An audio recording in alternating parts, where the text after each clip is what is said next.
Chapter 1. The autumn of 1992 arrived in the quiet valley of Atheria, Oregon. Not with a burst of fiery color, but with a slow, creeping chill that seemed to emanate from the ground itself. The fog that rolled in from the Cascade foothills was thicker than usual, clinging to the ancient Douglas firs and swallowing the morning sun. It was a season of unease, a silent tension that settled over the small, isolated community like a shroud. Dr. Aries Thorne felt it in his bones. A geologist who had traded the sterile halls of academia for the damp, moss-covered realities of the Pacific Northwest, Aries had come to Atheria seeking solitude and a connection to the Earth's deep, slow rhythms. He'd spent the last 5 years mapping the valley's intricate network of dormant lava tubes and studying the strange magnetic anomalies that pulsed beneath the soil. But this year, the familiar hum of the earth felt different. It was agitated, a low-frequency tremor that his seismographs barely registered, but which kept the local wildlife in a state of perpetual anxiety. The deer were skittish, the birds flew in tight, nervous formations, and the usual nocturnal chorus of coyotes had fallen silent. His small research cabin, perched on a ridge overlooking the town, was a sanctuary of scientific order amidst the growing disquiet. Maps covered one wall, dotted with pins and scribbled notations. His desk was a controlled chaos of rock samples, field journals, and humming electronic equipment. On the morning of October 12, 1992, Aries was calibrating a magnetometer when the needle began to dance erratically. It wasn't the familiar rhythmic pulse he was used to tracking. This was a violent, chaotic spike, a magnetic scream from deep within the earth. He checked the power supply, the connections, everything. The equipment was flawless. The anomaly was real.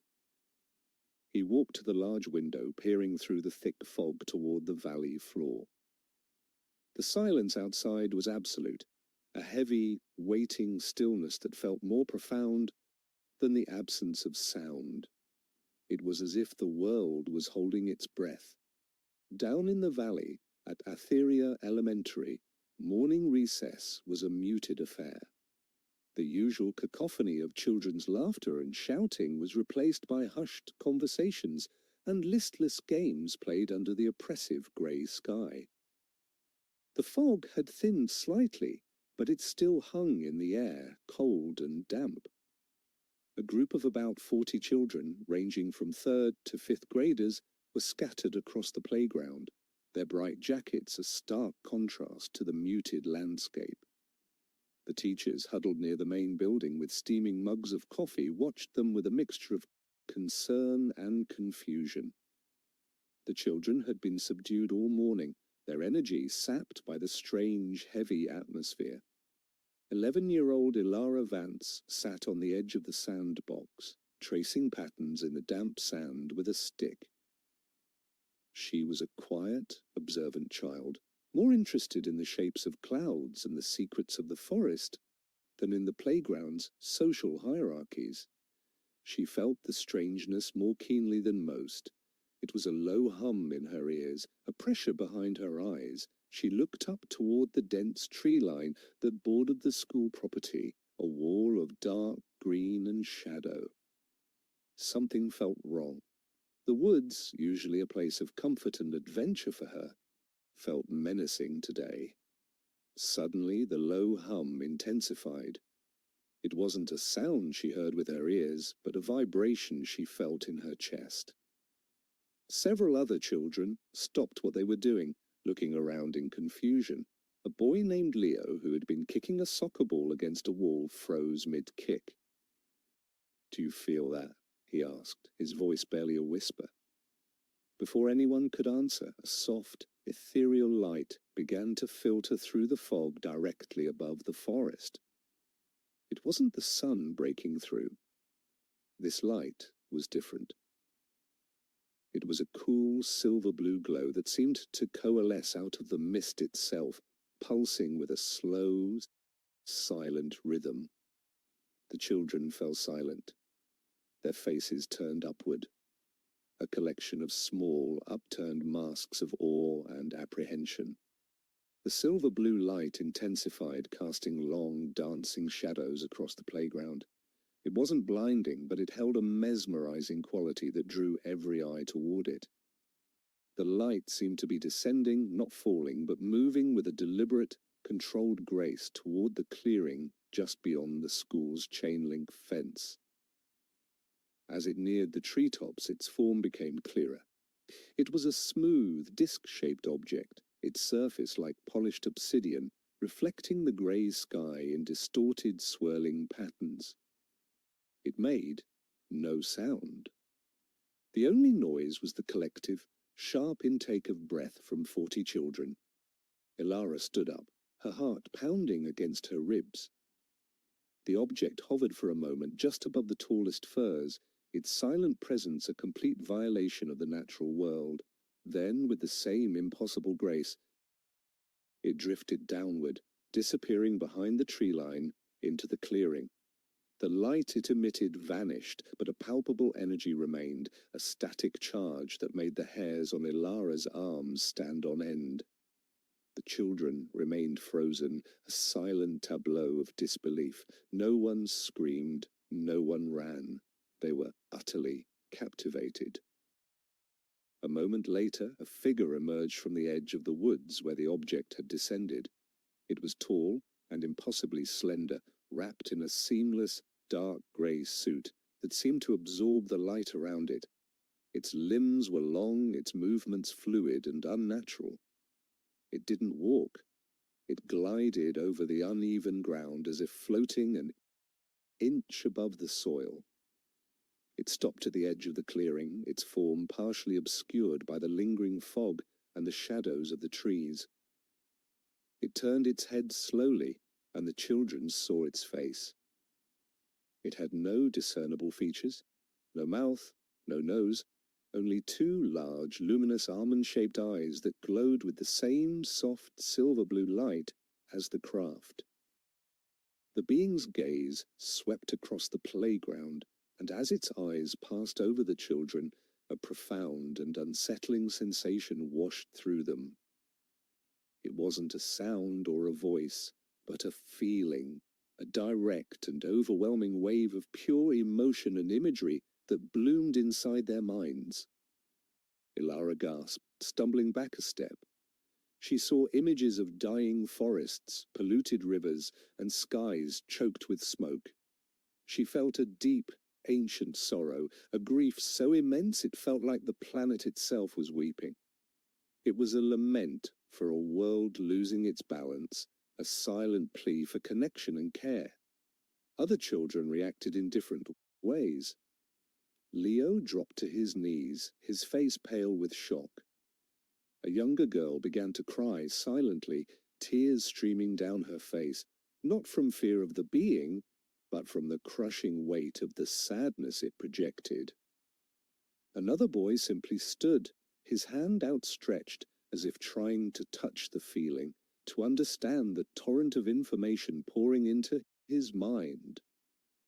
The communication was not hostile, but it was overwhelming, a raw and unfiltered transmission of ecological despair that their young minds struggled to process.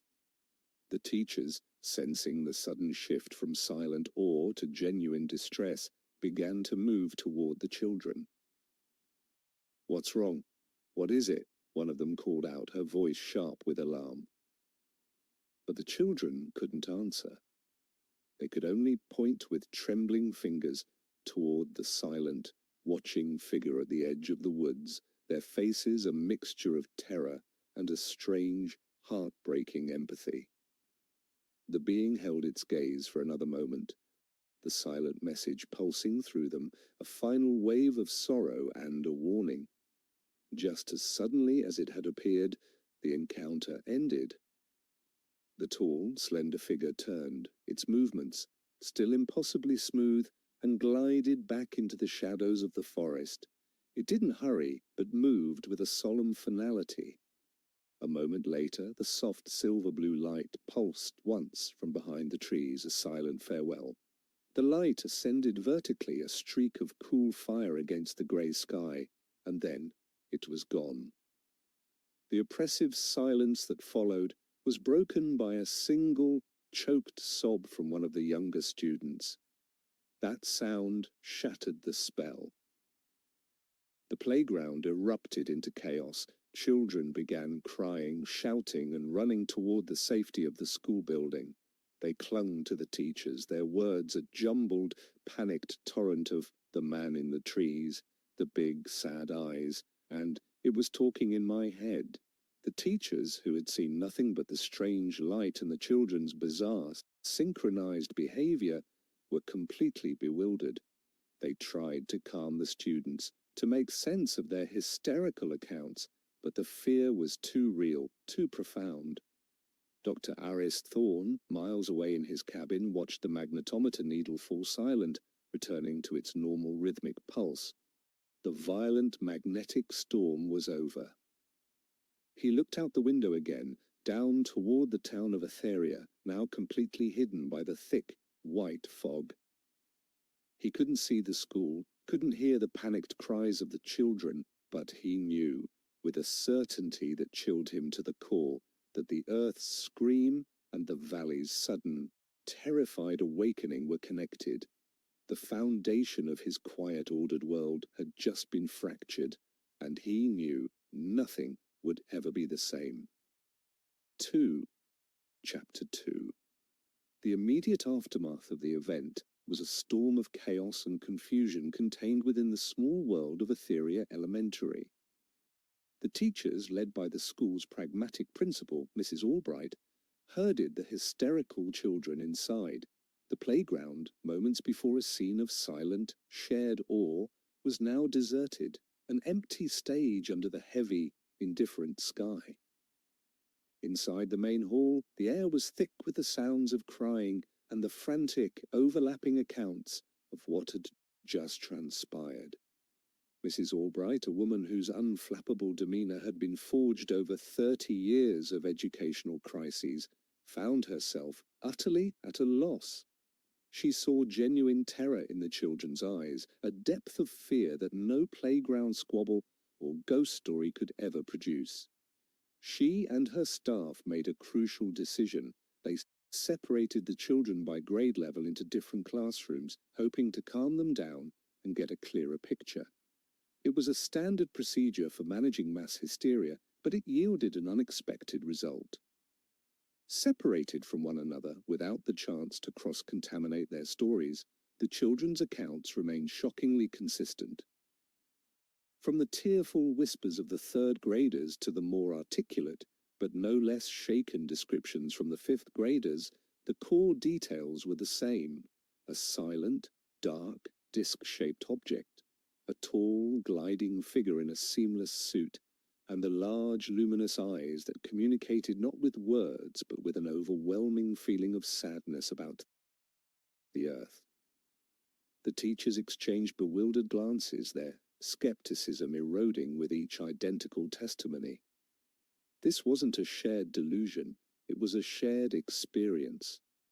Meanwhile, Ilara Vance sat in her classroom, hugging her knees to her chest. The raw, emotional torrent from the being had receded, but its echo remained, a phantom ache of sorrow in her heart. She didn't cry like the others. Instead, she felt a strange and heavy sense of responsibility. The images of dying forests and polluted skies were burned into her memory. Unlike her classmates, who were focused on the fear of the strange visitor, Ilara was haunted by the reason for its visit. She took out a piece of paper and a pencil, and with a trembling hand, she began to draw. She didn't sketch a monster or a spaceship. She drew a tall, slender figure standing amidst a forest of withered trees, a single tear falling from one of its large, luminous eyes. Miles away, the chaotic spike-on doctor. Aris Thorne's instruments had been replaced by a new, unsettling pattern. The low-frequency hum he had been tracking for weeks had not returned to its previous state. It had shifted, its rhythm now more complex, its amplitude subtly stronger. It was as if the Earth's magnetic scream had resolved into a coherent, albeit alien, signal. He spent the next hour running diagnostics, cross-referencing data with National Geological Survey databases, and searching for any report of seismic activity or solar flares that could explain the morning's event. There was nothing. The anomaly was localized, confined to the Atheria Valley. His scientific mind raced through the possibilities. A rare piezoelectric discharge from quartz deposits under tectonic stress. A localized magnetic plasma event triggered by atmospheric conditions. None of the theories fit the data's clean, almost artificial signature. The spike had been too sharp, the subsequent signal too structured. He felt a growing unease, a sense that he was on the edge of a discovery that defied conventional geology. He packed a field kit, a portable magnetometer, a spectrum analyzer, and sample bags, his hands moving with practiced efficiency. The fog outside was beginning to lift, and he knew he had to get to the source. His maps, covered in years of patient research, all pointed to one epicenter, a dense, unexplored patch of old-growth forest at the northern end of the valley, the same patch of woods that bordered Atheria Elementary. As he was about to leave, the phone rang, its shrill sound startling in the quiet cabin. It was Sarah Jenkins, a frantic mother and the head of the school's parent-teacher association. "Iris, thank God you answered," she said, her voice tight with panic. "Something happened at the school. The kids, they're terrified. They're saying they saw something in the woods, a craft, a man." It makes no sense. The principal is trying to keep everyone calm, but the story is already all over town. Aris gripped the phone, a cold dread washing over him. The timing was too perfect. "What time, Sarah?" he asked, his voice low and steady. "About an hour ago," she replied, "during morning recess." Aris closed his eyes. The Earth's scream had a witness. The news spread through Atheria like a contagion. By lunchtime, the school's phone lines were jammed with calls from worried parents. The initial story, fragmented and passed through a dozen panicked conversations, had already begun to mutate. Some said the children had seen a bear. Others whispered about a drifter in a strange costume. But the core of the story, the silent craft, and the tall, sad-eyed being, persisted, refusing to be dismissed as childish fantasy. The consistency of the children's accounts was too powerful. Sheriff Brody, a man more accustomed to dealing with lost hikers and minor disputes over logging rights, arrived at the school to a scene of controlled chaos. He interviewed Mrs. Albright and several teachers, his expression growing more perplexed with each report. He was a practical, no-nonsense man, but he couldn't ignore the genuine fear in the eyes of the staff, or the unwavering consistency in the children's stories, which were now being relayed to him second-hand. He walked out to the deserted playground, his boots crunching on the gravel. He stood where the teachers had pointed, looking out at the dark, silent wall of trees. The air was cold, the fog now reduced to thin, ghostly tendrils winding through the branches. He saw nothing out of the ordinary. No tracks, no broken branches, no physical evidence of any kind. Yet he felt a strange reluctance to approach the woods. It was an irrational feeling, a primal sense of unease that he couldn't shake. He had lived in Atheria his whole life and had hiked every trail in that forest. It was as familiar to him as his own backyard. But today it felt alien, as if the very ground held a secret it was unwilling to give up. He called in the report to the county dispatch, his voice carefully neutral, describing it as a mass hysteria event, but noting the unusual consistency of the witness statements. Privately, He felt a deep sense of foreboding. He knew the people of this valley. They were grounded, practical folk, not prone to flights of fancy. Something had happened here, and the lack of a simple explanation was the most frightening part of all. As the school day ended, parents arrived to collect their children, their faces etched with anxiety. The school hall became a tense nexus of hushed questions and tearful reunions. Ilara's father, a quiet logger named Ben Vance, found her sitting alone, her drawing clutched in her hand. He knelt before her, his large, calloused hands gentle on her shoulders. "Hey, kiddo, you okay?" he asked softly.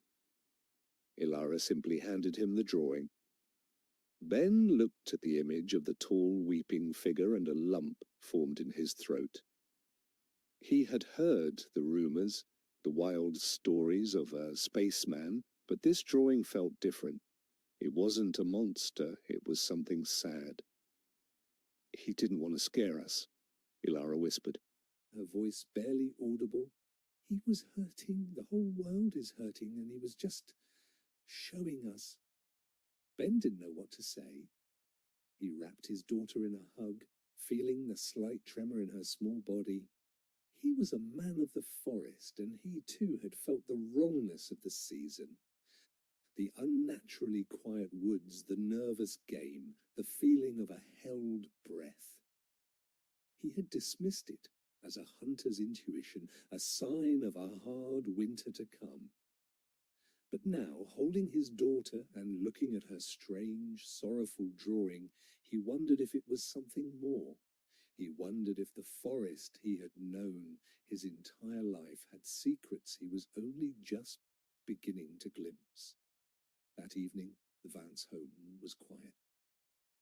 Elara sat by the window, staring out at the darkening woods, the memory of the silver-blue eyes still vivid in her mind.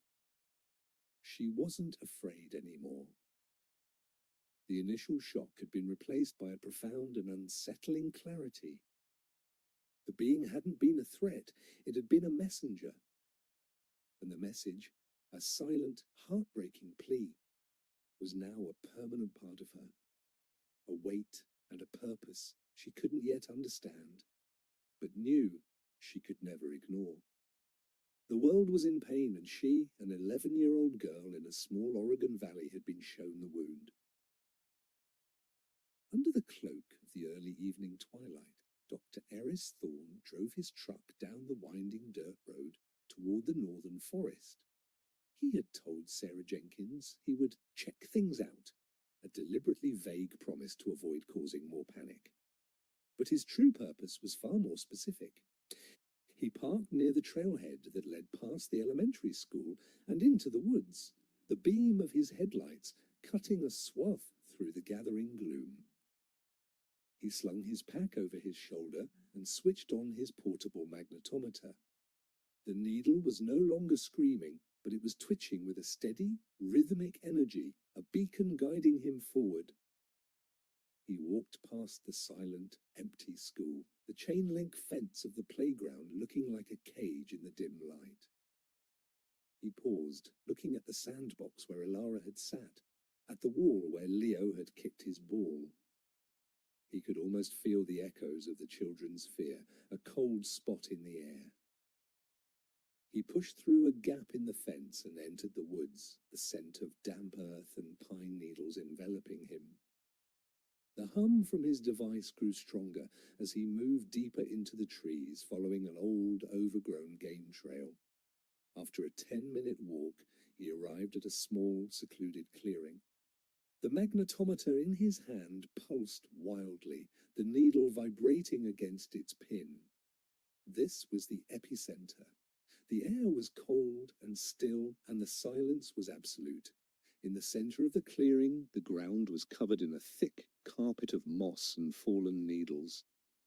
There were no burn marks, no indentations, nothing to suggest a craft had landed. But as Aris swept the area with his flashlight, the beam caught something. A patch of moss, about a foot in diameter, was glowing with a faint, residual silver-blue light. It pulsed with a slow, fading rhythm like the last embers of a dying fire. Aris knelt, his breath catching in his throat. It was impossible, but it was real. The earth was bleeding light. Chapter 3. The sight of the glowing moss held Aris Thorn captive. It was a phenomenon that defied every principle of geology and biology he had ever known. Bioluminescence was common in nature, from fireflies to deep-sea fungi, but this was different. The light was not the familiar green or yellow of organic decay. It was the same cool silver-blue hue the children had described, and it pulsed with a slow, rhythmic cadence that felt less like a chemical reaction and more like a fading heartbeat. He reached out a gloved hand, hesitating just above the surface. There was no heat, only a faint, almost imperceptible vibration that resonated through the air, matching the rhythmic hum on his magnetometer. This was not a natural occurrence. It was a footprint, an energetic residue left by the visitor. He carefully took a sample, using sterile tweezers to place a small piece of the glowing moss into a sealed container. He then took soil samples from the center of the clearing and from its periphery, labeling each one with precise coordinates. As he worked, the feeling of being watched intensified. He scanned the surrounding woods, his flashlight beam cutting through the dense undergrowth. He saw nothing but the dark, silent sentinels of the ancient forest. Yet, the feeling persisted, a prickling on the back of his neck that spoke to a presence his senses couldn't detect. The woods of Etheria had always felt ancient and alive to him, but now they felt aware. He was an intruder in a place that had just hosted something far beyond his comprehension. Packing his samples, Aris made his way back to his truck, his mind a whirlwind of conflicting thoughts. The geologist in him searched for a rational explanation, a rare mineral deposit excited by an atmospheric electrical charge, perhaps. But the man who had spoken to Sarah Jenkins, the man who knew the children's terror was real, couldn't ignore the truth. The evidence in his hands, the glowing moss, the structured magnetic signal, was physical proof that corroborated an impossible story.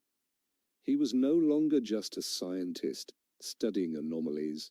He was now the sole keeper of the first tangible evidence of an event that could change the world's understanding of reality. The weight of that responsibility settled upon him, heavier than any rock sample he had ever carried. The next morning, Etheria was a town divided. On one side were the parents and a growing number of residents who believed the children. They saw the unfiltered terror in their kids' eyes and knew that something profound had happened. They gathered in small, anxious groups at the town diner and the post office, speaking in hushed tones about the Etheria lights and the silent man. They were scared, but also filled with a strange sense of wonder and a fierce protectiveness of their children, who were now being subjected to whispers of ridicule. On the other side were the skeptics, a vocal minority who dismissed the entire event as a classic case of mass hysteria, a story spun out of fog and childish imagination.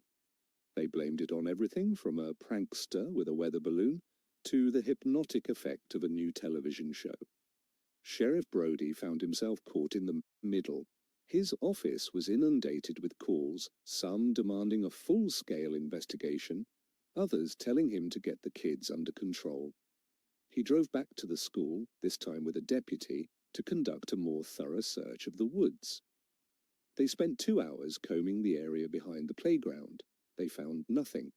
The clearing was just a clearing. The moss was just moss. There were no tracks, no strange fibers, no radiation, nothing. The physical world offered no corroboration, and the lack of evidence only fueled the skeptics. "See? Nothing out here but trees and squirrels," Deputy Miller said, kicking at a pine cone. "Kids got spooked by a shadow, that's all." Brody wasn't so sure. He had spoken to Ilara Vance's father, Ben, who had quietly shown him his daughter's drawing. The image of the weeping alien figure was haunting. It didn't look like a monster from a child's nightmare. It looked like a portrait of grief. Brody was a man who trusted his gut, and his gut told him that 40 children, separated and scared, don't all invent the exact same lie. They don't all independently describe a being that glides or a silent message of sorrow. He stood at the edge of the clearing, the same spot where the being had reportedly stood, and stared back at the empty playground. The lack of evidence felt less like a refutation and more like a different kind of mystery. Whatever had come here had been as clean and traceless as a ghost. The event did not go unnoticed by the outside world. A small-time reporter from a regional Oregon newspaper got wind of the story and drove down to Etheria, hungry for a sensational headline. He found a town on edge and more than willing to talk. He interviewed parents, teachers, and the sheriff, framing the story as a close encounter in Cascade Foothills. The article, published 2 days later, was a mixture of factual reporting and speculative embellishment. It painted a picture of a small, superstitious town terrified by a UFO, and it mentioned the children's bizarre unified delusion. The story was picked up by a wire service, and within a day, Etheria was no longer an anonymous dot on the map. The attention was a curse. A handful of UFO enthusiasts and self-proclaimed investigators descended on the town, armed with cameras and strange electronic gadgets. They trampled through the woods, harassed the locals with leading questions, and treated the children's traumatic experience like a tourist attraction. The invasion forced the community to close ranks. Mrs. Albright issued a strict no-comment policy at the school, and Sheriff Brody began ticketing outsiders for trespassing. The town that had been divided now found a common enemy in the gawking, intrusive outside world. For the children, the experience was a second trauma. They were mocked by the news reports and treated like curiosities. Many of them stopped talking about the event altogether, burying the memory under a layer of shame and confusion. But they couldn't forget. At night, nightmares were common. Some children became afraid of the dark.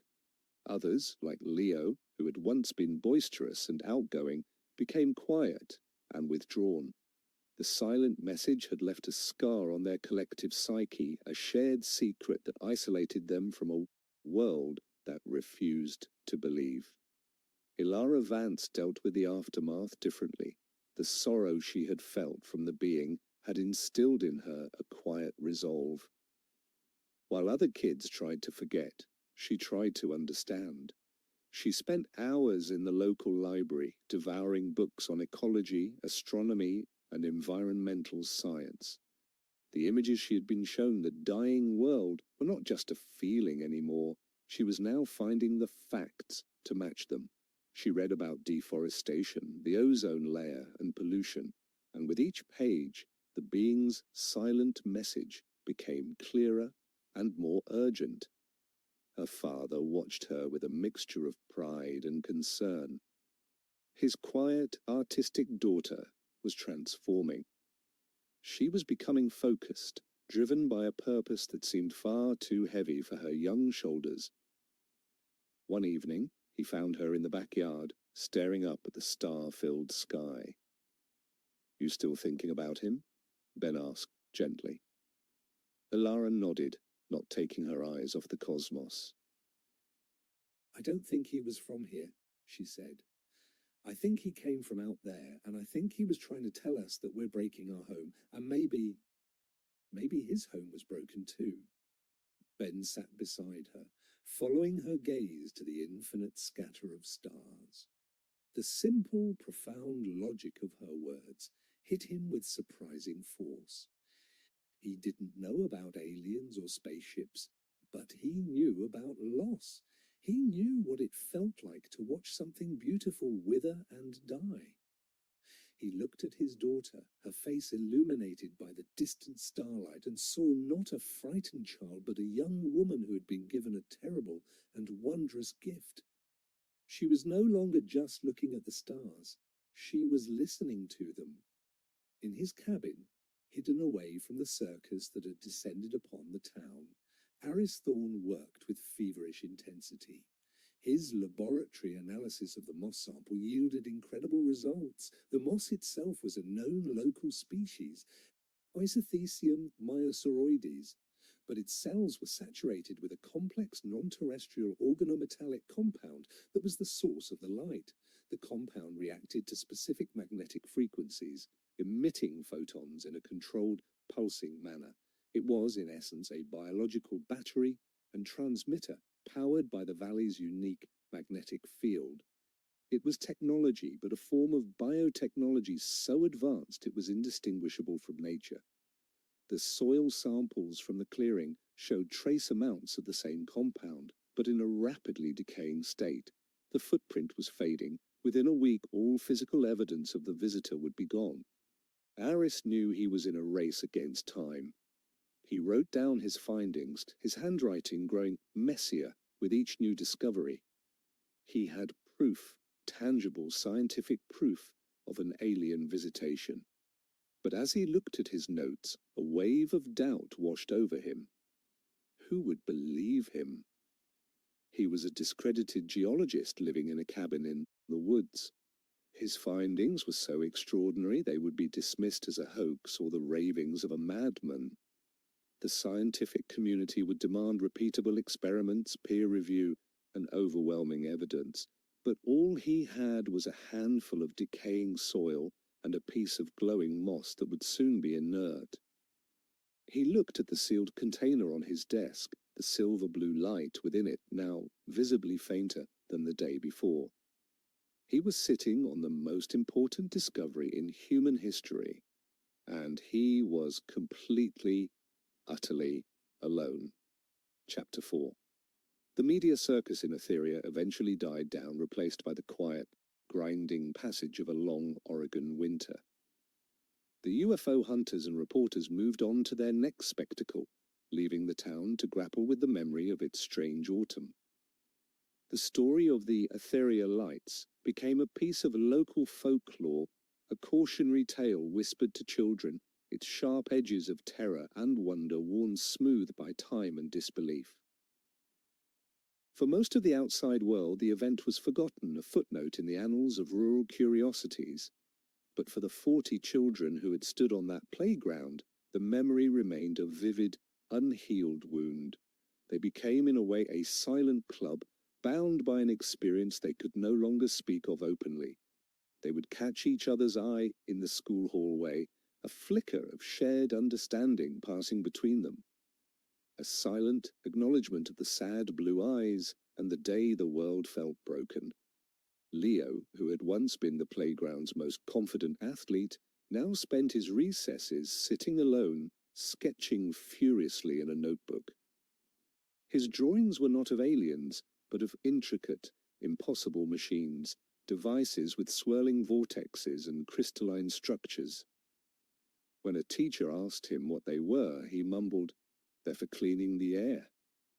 You just have to get the frequency right." The teacher patted him on the shoulder, assuming it was a creative fantasy, not realizing that Leo was trying to solve a problem that had been beamed directly into his mind. The being's message had manifested differently in each child. For Ilara, it was a call to understand. For Leo, it was an instinct to build.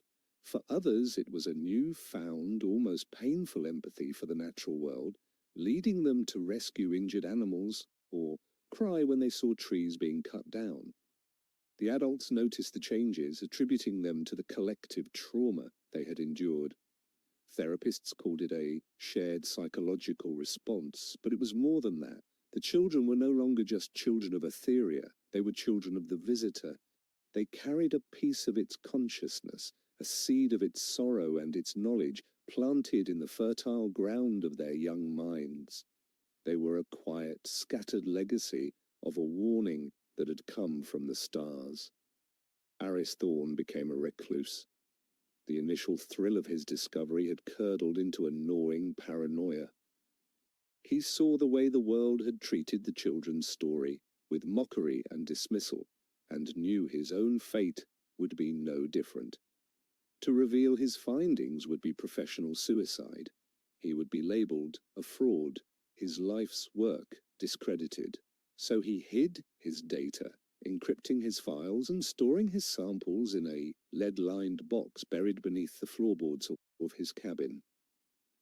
The glowing moss had long since faded, its light extinguished as the alien compound decayed into inert matter, leaving him with proof that was now invisible of the naked eye. His work changed. He abandoned his geological surveys and dedicated himself to a new, secret field of study. He began to see the valley not as a collection of rock and soil, but as a complex resonant system. The visitor hadn't chosen Etheria by accident. Aris hypothesized that the valley's unique magnetic field, the very anomaly he had been studying for years, acted as a kind of natural amplifier or antenna. The being hadn't just landed, it had interfaced with the planet. He built more sensitive equipment, trying to understand the new, structured signal that had emerged after the event. It was faint, almost lost in the Earth's natural background noise, but it was there, a complex repeating pattern. It wasn't a message in a language he could understand, but he felt it was a kind of diagnostic, a continuous, low-frequency broadcast from a consciousness that was still, in some way, listening to the valley. His cabin was no longer just a research station, it was an ear, pressed against the ground, listening for the ghost in the machine. Sheriff Brody watched the town and its children settle into a new, uneasy normal. The official report on the incident was filed away, its conclusion a sterile and unsatisfying, unexplained atmospheric phenomenon. But Brody never forgot. He kept a private file in his desk drawer. In it was a copy of the official report, his own handwritten notes from the day of the event, and the drawing Elara Vance had given her father. He would take it out sometimes, late at night when the station was quiet, and stare at the image of the weeping alien. He had become the reluctant guardian of the town's secret history. One evening, Ben Vance came to see him. The logger looked tired, his face etched with a worry that went beyond the usual concerns of a working man. "It's Elara," he said, his voice low. "She's not sleeping. She's reading all night. She's different. She says she has to be ready." "Ready for what?" "She won't say." Brody nodded slowly. He had heard similar stories from other parents. The children were changing. "She keeps talking about the forest, about how it's sick," Ben continued. "She says she can feel it. Is that crazy, Brody? Am I losing my mind, or is my daughter talking to trees?" Brody leaned back in his chair, the worn leather creaking. "I don't think you're crazy, Ben," he said, his voice heavy. "And I don't think she is either. I think those kids saw something that day that we weren't meant to, and it changed them." He made a decision then, a quiet act of rebellion against the official explanation. He started his own unofficial investigation, spending his days off hiking the trails in the northern woods, not as a cop looking for evidence, but as a local trying to understand the heart of the valley. He was looking for a sign, any sign, that the forest was as sick as Elara Vance believed it to be. Years passed. The children of Etheria grew into teenagers. The memory of the visitor faded into the background of their lives, a strange dream they sometimes struggled to recall.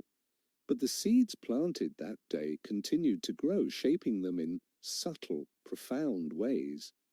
Elara became a brilliant young scientist, acing her classes and designing environmental monitoring projects that won state awards. Leo, still quiet and intense, spent his time in the school's workshop, building strange, elegant devices from scrap metal and salvaged electronics. The other children of the visitor found themselves drawn to careers in ecology, forestry, medicine, and art, fields dedicated to understanding, healing, and creating. They were a generation unknowingly guided by a single, shared purpose. Ilara, now 17, had won a scholarship to a prestigious university to study astrophysics and environmental engineering. The night before she was set to leave Etheria, she hiked up to the ridge overlooking the valley, to the spot where Aris Thorne's cabin was hidden among the trees. She had never met the reclusive geologist, but she had heard the stories and she felt an inexplicable connection to him. She knew, with an intuition she couldn't explain, that he held a key to the mystery that had defined her life. She stood on an outcropping of rock, looking down at the lights of her small town, twinkling in the twilight. The air was crisp and clear. The deep, slow rhythm of the valley hummed beneath her feet, a feeling as familiar to her now as her own heartbeat. She closed her eyes, reaching out with her mind, not to the stars, but to the earth beneath her. The sorrow was still there, a faint, chronic ache, but underneath it she felt something else, a signal, a complex repeating pattern, the ghost in the machine. She wasn't the only one listening. In his cabin, Aris Thorne saw the signal on his monitor spike, a brief but intense surge in the structured pattern he had been tracking for 6 years. It was a response, an acknowledgement. He rushed to the window and looked out, his heart pounding. He saw a lone figure standing on the rock outcropping at the edge of his property, silhouetted against the last light of dusk. It was a young woman. He didn't know who she was, but he knew what she was. The valley's magnetic field was resonating with her. She was part of the circuit. A sudden, terrifying and exhilarating thought struck him. The visitor hadn't just left a footprint, it had left an heir. The children weren't just witnesses, they were receivers, tuned to a frequency no one else could hear. The knowledge he had hidden away, the burden he had carried alone for so long, was not his to keep. It belonged to them. He unlocked a hidden compartment in his desk and pulled out a small, encrypted hard drive. He looked from the drive to the figure on the ridge, a bridge of understanding forming across the years of silence. The time for hiding was over. The time for listening had begun. Chapter 5. The moment Aris saw the young woman on the ridge, a circuit in his lonely existence was completed. For 6 years, he had been a man haunted by a secret, a scientist without a peer, to review his impossible data. Now, seeing the surge on his monitor in perfect sync with her presence, he understood. The visitor's legacy wasn't just in the decaying soil samples or the encrypted files on his hard drive. It was alive, walking and breathing in the children who had seen it. He grabbed a heavy jacket and a flashlight, his hands trembling slightly, not with fear, but with the electric thrill of impending revelation. He stepped out of his cabin for the first time in years with a purpose that wasn't driven by paranoia, but by the need to connect. As he approached the ridge, the young woman turned. It was Ilara Vance. Aris recognized her from Old Town photos. The quiet, observant child had grown into a young woman with the same intense, knowing eyes. "Dr. Thorne," she said, her voice calm and steady, not questioning, but stating a fact. "I had a feeling I'd find you here." Aris stopped a few feet away, his flashlight beam illuminating her face. "How did you know?" he asked, his voice raspy from disuse.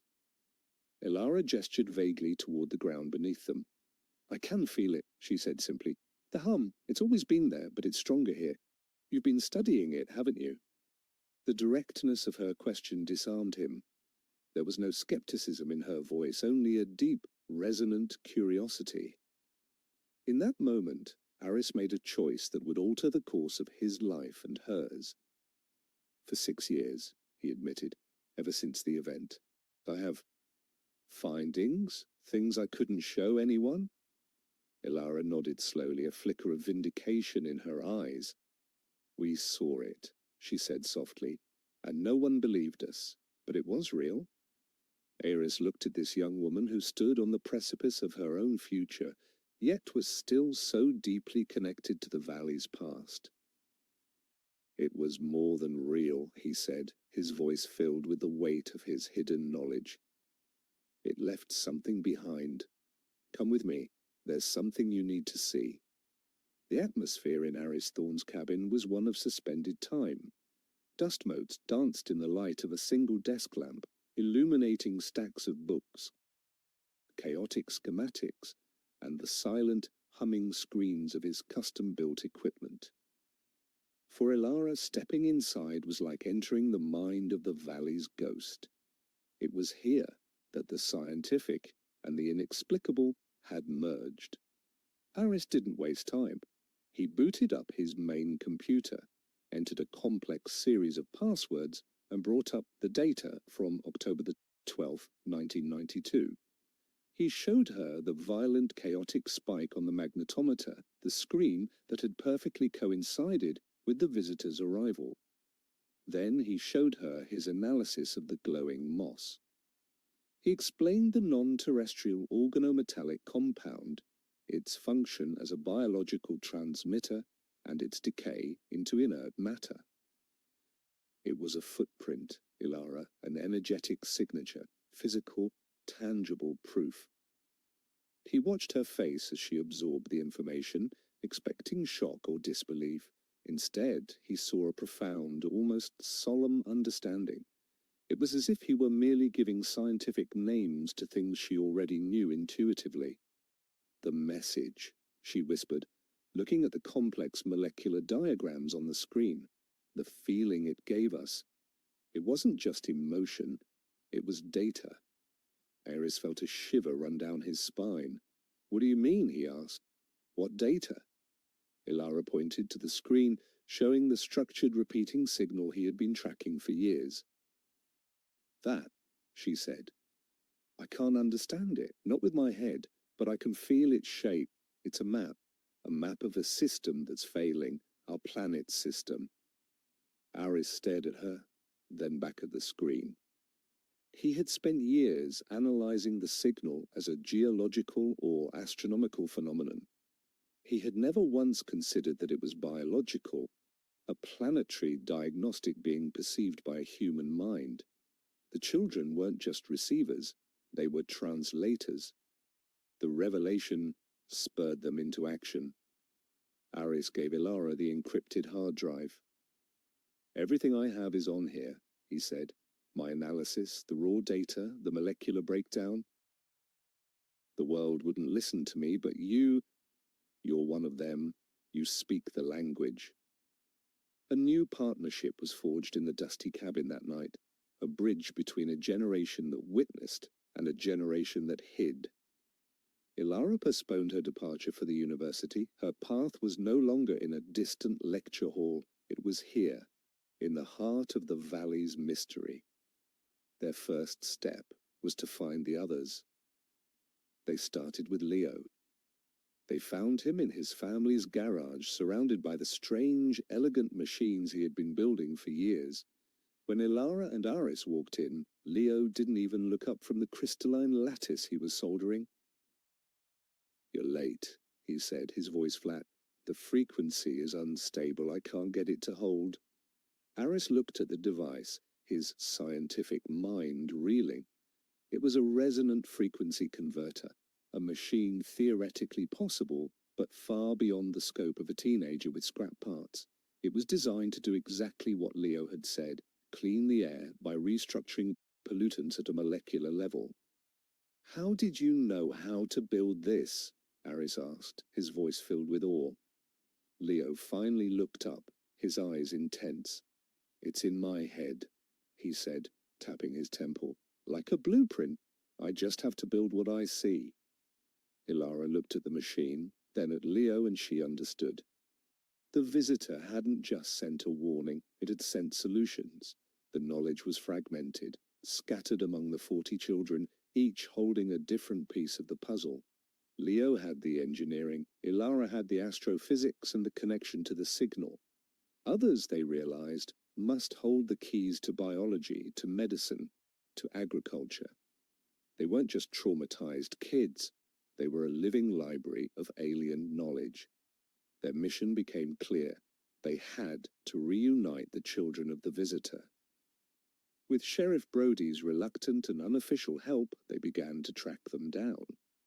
Brody, using his old notes and the town's memory, helped them locate the families, many of whom had moved away. Ilara and Leo became the project's ambassadors. They traveled to nearby towns, then to other states, seeking out the classmates who had shared that day with them. The reunions were strange and powerful. Many of the children, now young adults, had tried to suppress the memory, to live normal lives. But when they met Ilara and Leo, the shared connection was undeniable. A young woman who had become a gifted botanist suddenly understood why she could seemingly intuit the exact needs of any plant. A quiet young man studying to be a doctor realized that his uncanny diagnostic ability, his gut feelings about illnesses, might have a more extraordinary origin.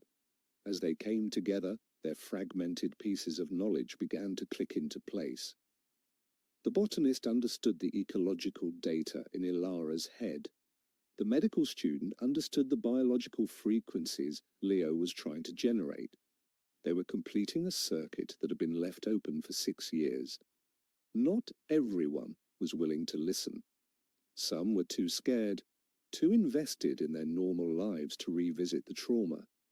But a core group of a dozen began to form, drawn together by a shared purpose they were only just beginning to understand. They were the visitor's hope, a team of unwitting experts tasked with healing a world that didn't even know it was sick. Back in Etheria, Eris and the newly formed group converted an old, abandoned barn on the edge of town into a makeshift headquarters and laboratory. It was a place where they could work in secret, away from the prying eyes of a world that would never understand. Leo brought his machines, Ilara set up a new antenna to better receive the valley's signal, and the others pooled their unique, intuitive talents. The barn buzzed with a quiet, focused energy. One night, as Ilara was fine-tuning the receiver, the signal from the valley floor changed. The steady, repeating diagnostic pattern faltered, then shifted into a new, more complex sequence. It was no longer just a map of a failing system. It was a message. The new signal was a direct response to their reunion, an activation code triggered by the concentration of their collective consciousness. Harris watched the data stream across his monitor, his eyes wide. "It knows we're here," he breathed. "It knows we're listening." Ilara stood beside him, her hand resting on the receiver, feeling the pulse of the message not just through the machine, but through her own body. The visitor was gone, but its presence remained, woven into the very fabric of the valley, and it was finally beginning to speak. The first phase of their journey was over. The real work was about to begin. Chapter 6. The new signal was a cascade of information, overwhelming in its complexity. It wasn't language as humans knew it, no words, no syntax, but a dense stream of geometric patterns, harmonic frequencies, and raw conceptual data. It flowed from the valley's resonant field, through the antenna, and into their makeshift lab. While Aris struggled to even begin cataloguing the data, Ilara and the others experienced it on a more intuitive level. For Ilara, the signal translated into star charts of impossible clarity, showing stellar nurseries and exoplanetary systems, but with one system circled, a place of origin now dark and silent. For Leo, the harmonics resolved into new, more advanced engineering schematics, blueprints for energy systems that drew power from quantum foam, technology that was centuries beyond human capability. For Maya, the botanist, the signal was a silent symphony of alien biology. She saw ecosystems based on silicon, flora that communicated through crystalline vibrations, and the fundamental genetic code of the visitor's species, a species that had achieved a perfect symbiosis with its planet before it was lost. Each member of the group found that the signal spoke to their innate talent, unlocking a deeper layer of the knowledge that had been planted in them. They were no longer just translating a warning, they were receiving an entire civilization's legacy, a final, desperate data dump from a dying world. The weight of this inheritance was immense. They worked in shifts, sleeping on cots in the barn, fueled by coffee and a frantic sense of purpose. Aris became the group's archivist, his scientific discipline providing a crucial framework for their intuitive discoveries. He created a new kind of database, one that cross-referenced quantum physics with Leo's blueprints and astrobiology with Maya's visions. He was mapping the ghost of a civilization, and he knew it was the most important work of his life. The barn, once a symbol of rural decay, had become a secret nexus of impossible science, an ark of knowledge floating in a sea of ignorance. Their work, however, did not go completely unnoticed. The sudden and coordinated return of a dozen of Aetheria's traumatized children to their hometown, followed by their reclusive, almost cult-like behavior, reignited old suspicions. The townspeople, who had long since settled on a comfortable narrative of mass hysteria, were now confronted with a new mystery. Lights were seen coming from the old abandoned barn at all hours of the night. Strange hums were occasionally heard by those living on the outskirts of town. The group's secrecy, intended to protect their work, began to breed fear. Sheriff Brody found himself in an increasingly difficult position.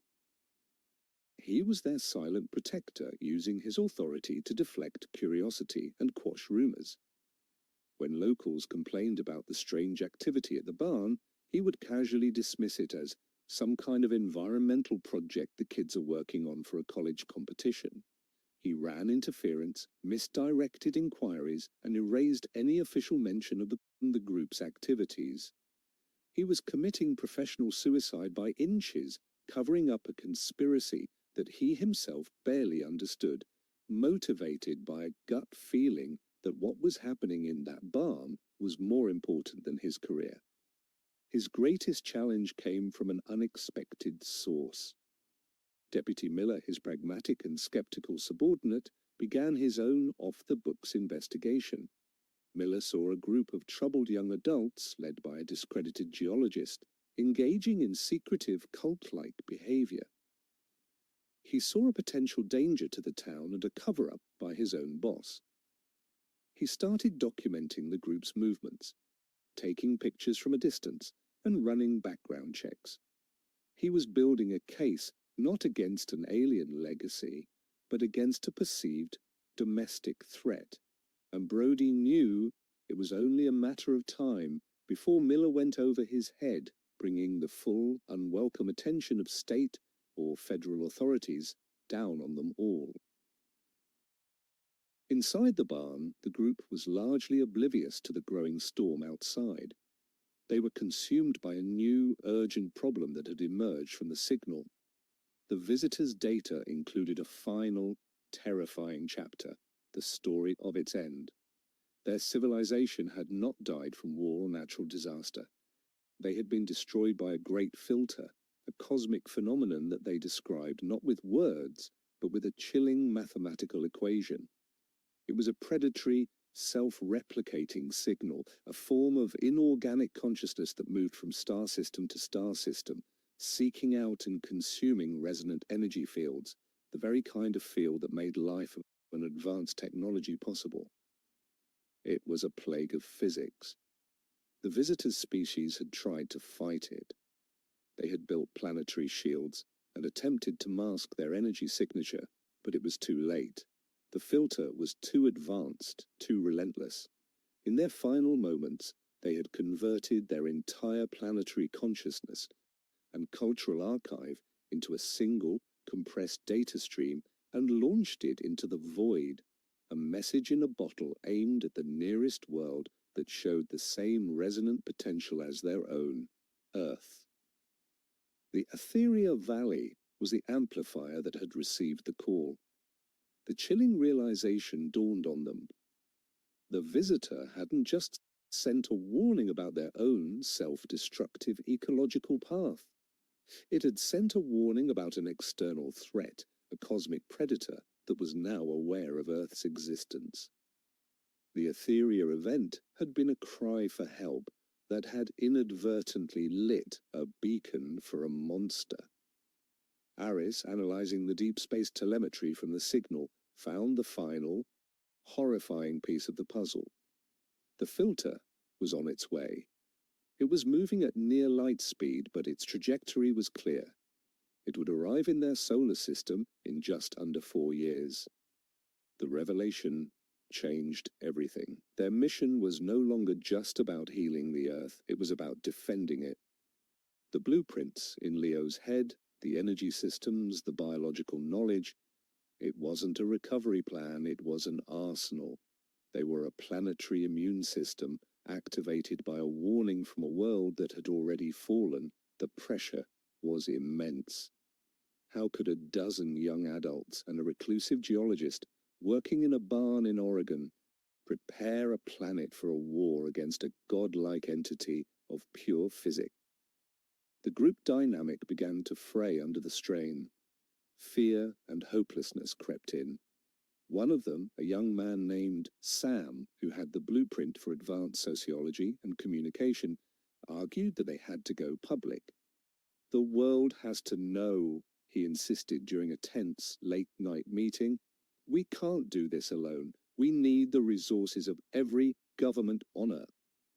But Ilara, guided by the visitor's sorrowful memory of its own fractured and panicked society, countered him. They wouldn't believe us, she said, her voice quiet but firm.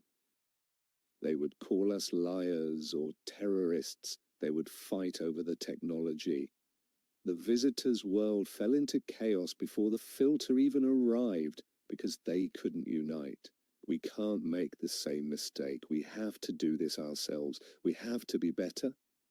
Her words, echoing the wisdom of a lost civilization, settled the argument for the moment.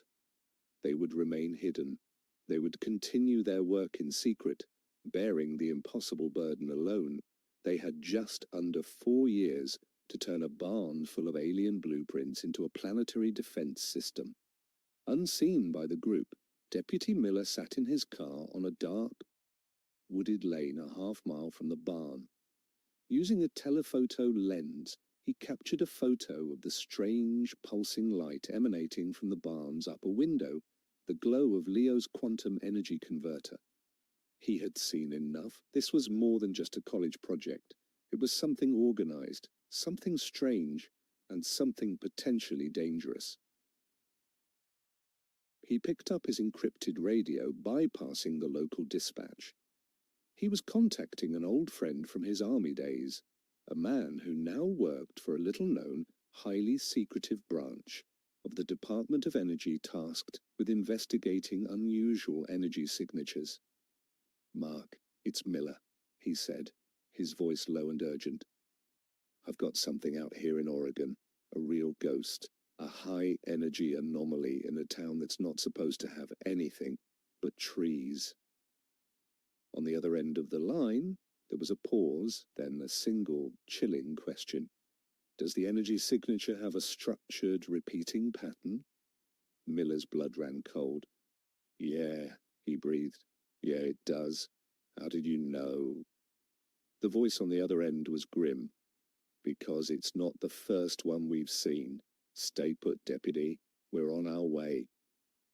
The secret of Etheria was no longer their own. The outside world, far more watchful and dangerous than they had ever imagined, was coming. Chapter 7. The arrival of the outside world was not the clumsy, sensationalist invasion of the past. It was silent, swift, and professional. Two black, unmarked sedans rolled into Etheria in the dead of night, their movements precise and ghost-like. The man in charge was named Elias Vance, a cruel irony not lost on him, a gaunt, sharp-featured man in a perfectly tailored suit that seemed out of place in the rustic town. He was the field director for the Department of Energy's Anomalous Threat Assessment Unit, ATAC, the very agency Deputy Miller had contacted. For years, ATAC had been the government's real Men in Black, a deeply classified organization tasked with hunting down and containing the very phenomena the official government publicly denied. They didn't raid the barn, that was not their style. Instead, they established a covert surveillance post in a rented cabin on the opposite side of the valley. They deployed sensors that dwarfed Aris Thorne's equipment, tapping directly into the valley's resonant field. Within hours, they had a complete, high-fidelity recording of the signal. Vance and his team listened to the complex, structured data stream, their faces grim.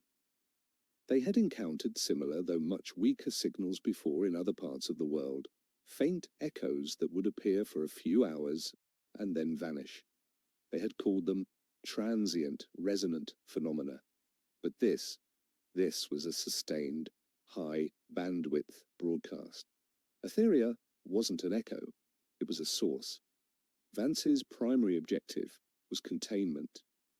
The knowledge held within that signal, what he termed source code, was potentially the most dangerous and valuable resource on the planet. His mission was to secure it, control it, and prevent it from falling into the hands of other nations, or, worse, from destabilizing society. The young adults in the barn were not, in his view, heirs or saviors.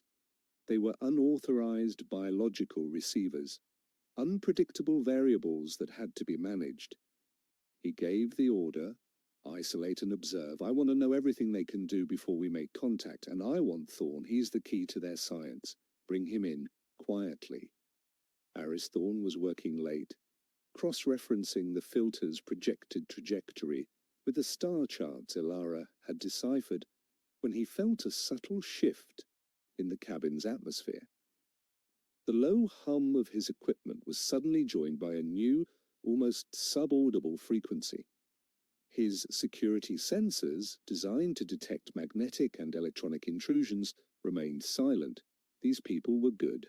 He stood up slowly from his desk just as the cabin door opened without a sound. Two figures, dressed in tactical black, stepped inside.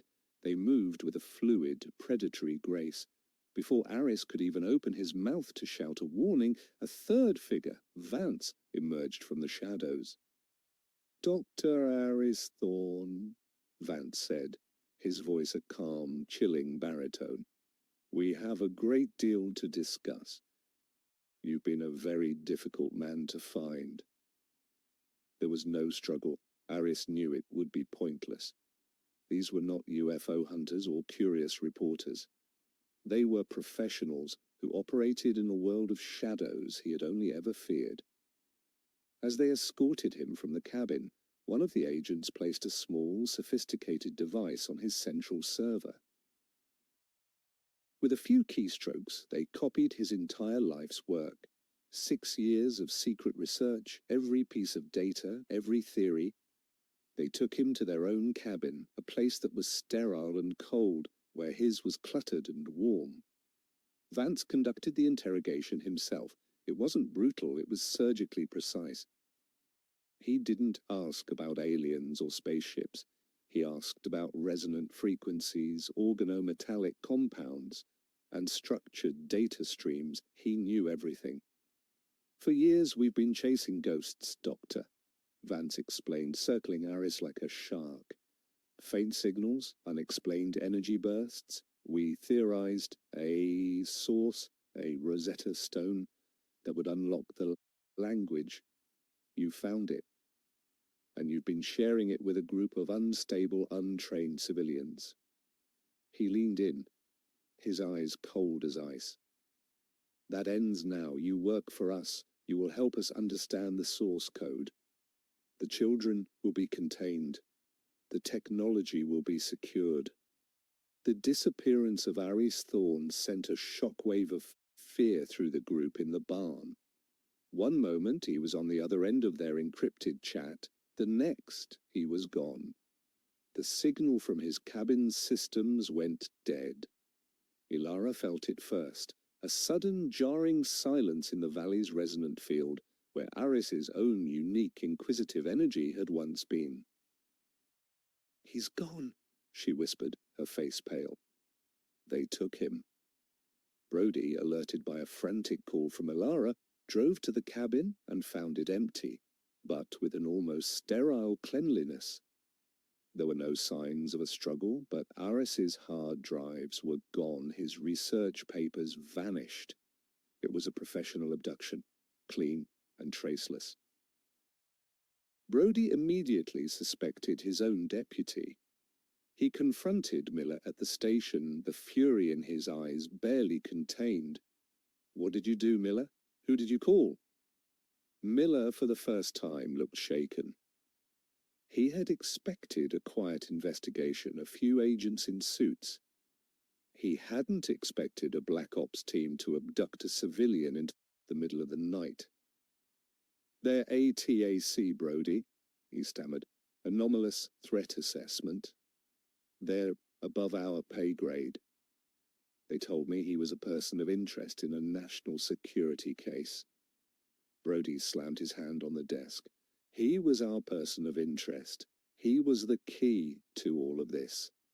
You've just handed the most important discovery in human history over to a shadow government that will bury it forever. The trust between the two men was shattered.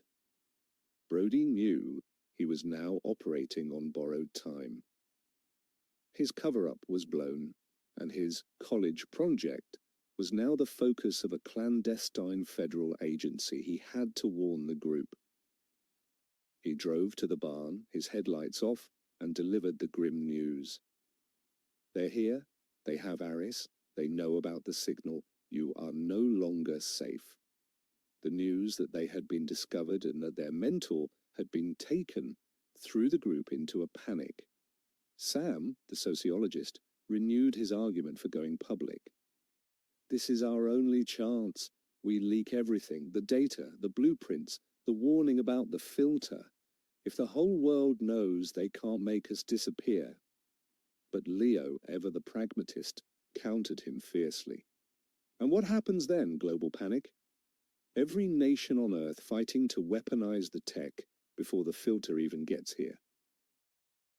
We tear ourselves apart. Ilara is right. We have to be better." The debate raged, their fear and paranoia amplifying their divisions. But it was Ilara who silenced them. She had been sitting quietly, her eyes closed, her consciousness connected to the valley's signal. When she finally spoke, her voice was filled with a new and chilling authority. "It doesn't matter," she said, her eyes snapping open. "They can't stop it. They think they're containing a resource. They don't understand what they're dealing with." She walked over to the main monitor, which displayed a real-time map of the valley's resonant field. The visitor didn't just choose this valley because it was an antenna. It chose it because it could be a seed. She typed a command, bringing up a new data set Aris had only just begun to analyze. The organometallic compound. It didn't just decay into inert matter. It broke down and integrated. It's in the soil, in the water table, in the pollen. The entire valley is becoming a biological network. The signal isn't just a broadcast anymore. It's becoming self-aware. We aren't the only ones who have been changed. In the ATAC cabin, Vance's lead scientist, a brilliant but arrogant physicist named Dr. Kenji Tanaka, was reporting the same discovery with a tone of disbelief. "The field is evolving," Tanaka said, pointing to his own monitor. "The resonant properties are propagating. The energy signature is growing, becoming more complex, self-organizing. It's acting like a neural network, but on a geological scale. Thorne's data suggests it's symbiotic with the local flora. The entire valley is turning into a giant biological computer. Vance stared at the screen, a flicker of something other than cold calculation in his eyes. It was the first hint of fear. He had come to Etheria to secure a static resource, a piece of alien technology. But he had found something far more dangerous, a living, growing intelligence. His mission of containment was already failing. You can't put a forest in a box. What about the receivers? The children? Vance asked. They're integral to it, Tanaka replied. Their own biosignatures are in a feedback loop with the field. They aren't just listening to it anymore, sir. They're shaping it, and it's shaping them. They're accelerating its growth. Vance finally understood the true nature of the threat. It wasn't the technology or the knowledge, it was the symbiosis. The visitor had planted a seed and the children were the gardeners. He had to sever that connection. Prepare a full containment protocol for the barn, Vance ordered, his voice cold again. The time for observation is over. We're taking them all. Chapter 8. The decision to raid the barn was a tactical one for Vance, but for the group inside, it was the moment their abstract fears became a terrifying reality. They knew they were being watched. Ilara could feel the cold, analytical presence of the ATAC sensors as a discordant hum in the valley's network, a static that interfered with the pure signal. Leo, using a spectrum analyzer he had modified, detected encrypted military-grade radio traffic blanketing the area. They were surrounded, isolated, and their mentor was in the hands of the enemy. The barn, once their sanctuary, had become a trap. Their debate over what to do next was no longer theoretical. It was a matter of survival. They're coming for the tech, Leo stated, his hands protectively resting on the quantum converter, which now glowed with a steady, powerful light. They'll take everything, just like they took Aris. Sam argued again for a data leak, a digital dead man's switch that would release all of their secrets to the world if they were captured. But Ilara, her consciousness still deeply intertwined with the visitor's legacy, saw a different path. The visitor's civilization fell because they panicked and fractured, she reminded them, her voice cutting through the rising fear. They turned on each other. We can't do that. Our strength isn't in the technology, it's in our connection. It's in the network. She pointed to the monitor displaying the evolving energy field of the valley. This is our sanctuary, not the barn, the entire valley. They think they can contain us, but they don't even know what us is anymore. A desperate, audacious plan began to form. They couldn't fight ATAC's superior force, and they couldn't run. So they would have to disappear. Not by fleeing, but by fully integrating with the living network the visitor had created. They would use the very technology ATAC coveted to become ghosts in the machine, their consciousness woven into the fabric of the valley itself. In the ATAC command post, Dr. Tanaka was watching his own monitors with growing alarm. Sir, the energy output from the barn is surging, he reported to Vance, and the valley's resonant field is responding in kind. It's a feedback loop, but it's exponential. They're deliberately amplifying the signal. Vance saw it not as a defense, but as an act of defiance. He interpreted the energy surge as an attempt to weaponize the technology, confirming his worst fears about the unstable receivers. He would not allow them to control such power.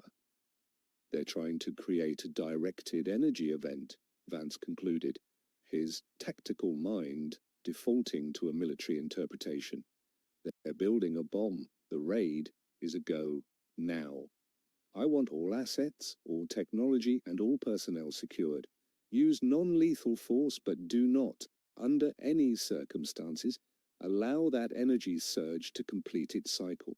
The order went out, and a team of a dozen black-clad ATAC operators, armed with sophisticated energy-dampening weapons and capture gear, began to move silently through the woods toward the barn. Sheriff Brody parked in his cruiser at a roadblock he had set up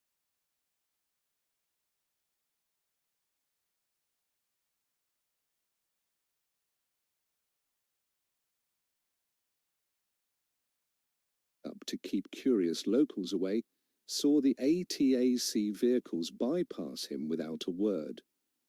He knew the raid was happening. He felt a profound sense of failure. He had tried to protect them, to give them time, but the outside world had been too powerful. He picked up his radio using a simple, unencrypted channel he knew the group would be monitoring. He didn't say much. "They're on their way. 5 minutes. Godspeed, kids." It was all he could do. A final, desperate warning from a man caught between two worlds. Brody's warning was the final piece of the puzzle. It gave them a timeline, 5 minutes. Inside the barn, the frantic energy coalesced into a single up to keep curious locals away, saw the ATAC vehicles bypass him without a word. He knew the raid was happening. He felt a profound sense of failure. He had tried to protect them, to give them time, but the outside world had been too powerful. He picked up his radio using a simple, unencrypted channel he knew the group would be monitoring. He didn't say much. "They're on their way. 5 minutes. Godspeed, kids." It was all he could do. A final, desperate warning from a man caught between two worlds. Brody's warning was the final piece of the puzzle. It gave them a timeline, 5 minutes. Inside the barn, the frantic energy coalesced into a single, focused purpose. Leo worked furiously at the main converter, bypassing safety protocols and pushing the device far beyond its designed limits. "I can open a gateway," he explained, his voice strained with concentration. "Not a physical one, a bio-digital one. It will merge our neural frequencies with the Valley's network, but it's a one-way trip. Once we go in, I don't know if we can come back out." The group looked at each other, the gravity of the decision hanging in the air. They would be abandoning their physical bodies, becoming pure consciousness, integrated into the forest's strange, alien intelligence. It was a leap of faith into an unknown that was both terrifying and strangely beautiful. Maya, the botanist, was the first to agree. "The visitor's species did this," she said, her voice filled with a quiet reverence. "They merged with their planet. It was their final evolutionary step. It's not death, it's transcendence." One by one, the others nodded their consent. They were no longer just a group of friends. They were a collective consciousness about to take its final, irreversible step. Elara placed her hand on Leo's shoulder. "Do it," she said. As Leo initiated the final sequence, the hum in the barn rose to a deafening crescendo. The quantum converter glowed with a brilliant silver-blue light, the same light they had seen on the playground all those years ago. The light enveloped them, warm and pulsing. It felt not like an energy, but like a presence, a welcoming hand reaching out from the heart of the valley. They closed their eyes, and one by one, their minds untethered from their bodies, they stepped into the light. The ATAC teams stormed the barn, their movements a symphony of tactical precision. They burst through the doors, weapons raised, expecting resistance. They found only silence. The dozen young adults were slumped in chairs or on the floor, their bodies still and peaceful, their eyes closed, as if in a deep sleep. They were alive, their vital signs stable, but they were gone. Their minds were blank, showing no neural activity beyond the most basic autonomic functions. In the center of the room, the quantum converter pulsed with a soft, fading light, its energy cycle complete. Vance strode into the room, his face a mask of cold fury. He had failed. He had arrived moments too late. He had his receivers, but their minds, the very thing he had come to secure, had vanished. What happened? He demanded, turning to Tanaka, who was frantically scanning the room with a portable sensor. Where did they go? Tanaka looked up from his device, his expression one of pure scientific shock. They're not gone, sir, he said, his voice trembling. They're everywhere. He pointed his sensor at the walls of the barn, at the floor, at the air itself. Their biosignatures, their neural frequencies, they've been uploaded. They've merged with the valley's resonant field. They didn't build a bomb, they became the network. This entire valley is now their consciousness. The implication was staggering. Vance's mission of containment had resulted in the exact opposite. He had tried to put the genie in a bottle, and in doing so, had caused it to merge with the ocean. In a sterile, white room miles away, Aris Thorne felt the shift. The crude sensors in his cell registered the massive, coordinated energy spike from the valley. He knew what it was. The kids had done it. They had made the leap. A slow smile spread across his face. Vance could keep him in a cage for the rest of his life, but he had lost. The visitor's legacy was no longer in a barn or on a hard drive. It was in the soil, in the trees, in the very air of Atheria. It was safe, protected by a dozen minds who had become one with the planet. At the same time, Ilara opened her new eyes. She had no body, no physical form, but she could see. She could see the entire valley at once, from the smallest microbe in the soil to the highest branch of the tallest fir. She could feel the thoughts of her friends alongside her own, their minds now nodes in a single vast consciousness. They were the forest. They were the river. They were the signal. They had become the ghost in the machine. And as they felt the cold, intrusive presence of the ATAC soldiers moving through their new home, they knew their first task as the valley's new guardians. They had to make them leave. The valley of Atheria, now a sentient living entity, began to push back. Chapter 9. The pushback was not violent, it was subtle, psychological, and deeply unsettling. For the ATAC operators in the barn, it began with a sound, or the lack of one. The constant, almost imperceptible hum of their own electronic equipment began to falter. The digital displays on their wrists flickered. Their encrypted communication systems filled with a soft, whispering static that sounded eerily like breathing. Then came the environmental changes. The temperature in the barn dropped by 20 degrees in a matter of seconds. A thick, cold fog, identical to the one from the day of the original event, materialized from nowhere and began to pour in through the open doors, swirling around their feet. Vance, a man whose entire life was predicated on control, felt that control slipping away. "What is this?" he snapped at Tanaka. "Is this a weather control system?"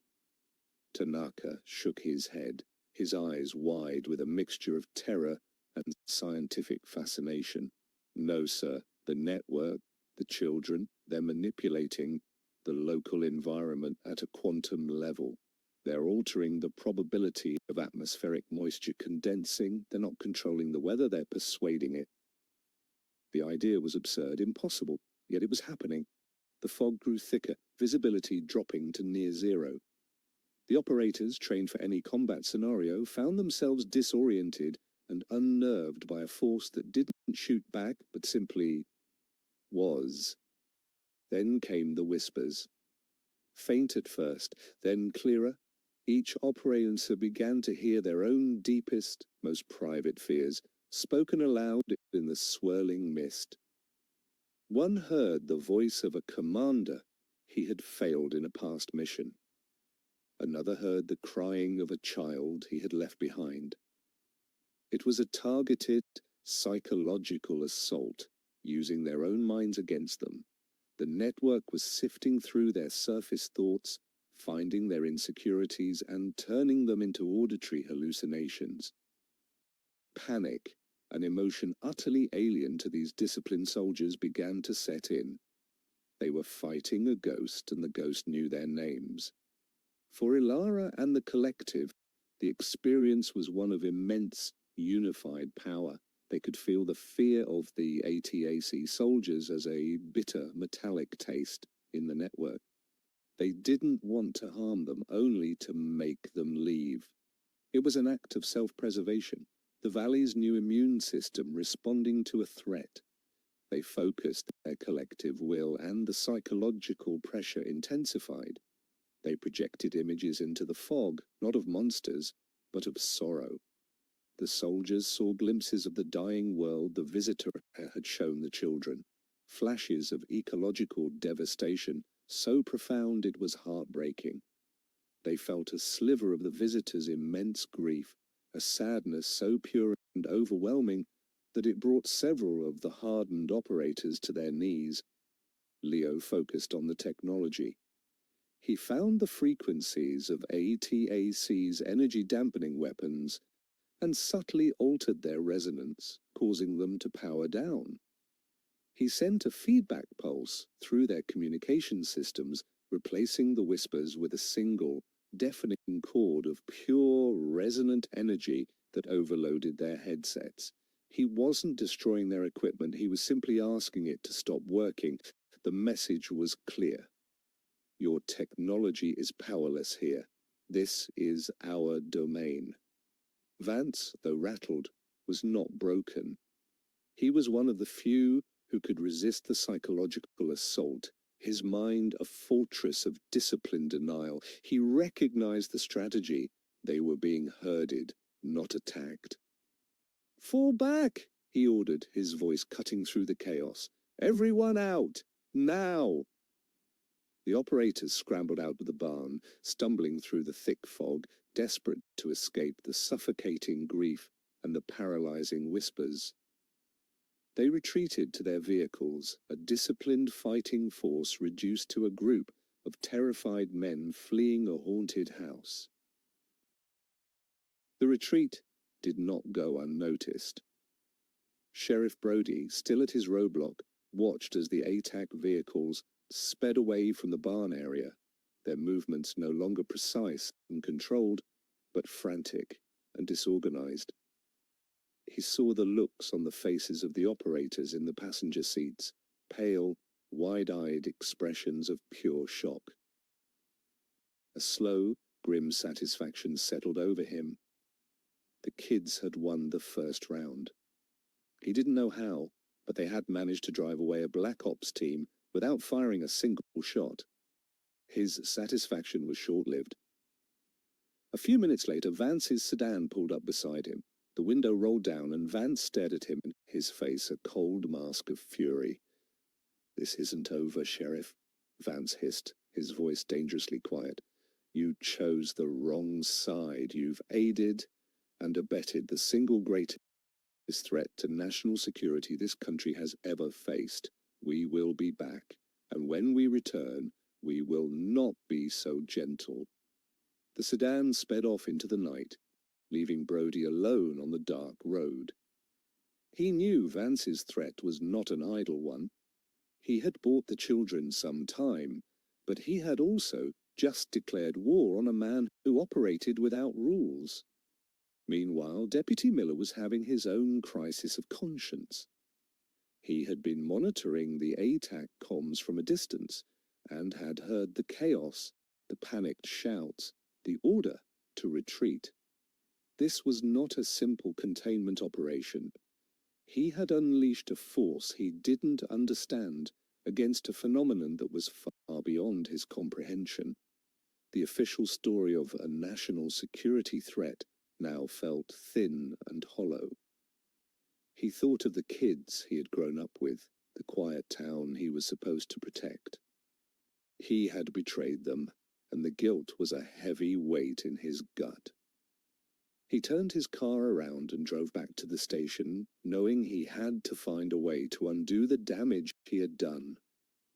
In the ATAC command post, a furious Vance was debriefing a shaken Dr. Tanaka. "Explain what happened," Vance demanded.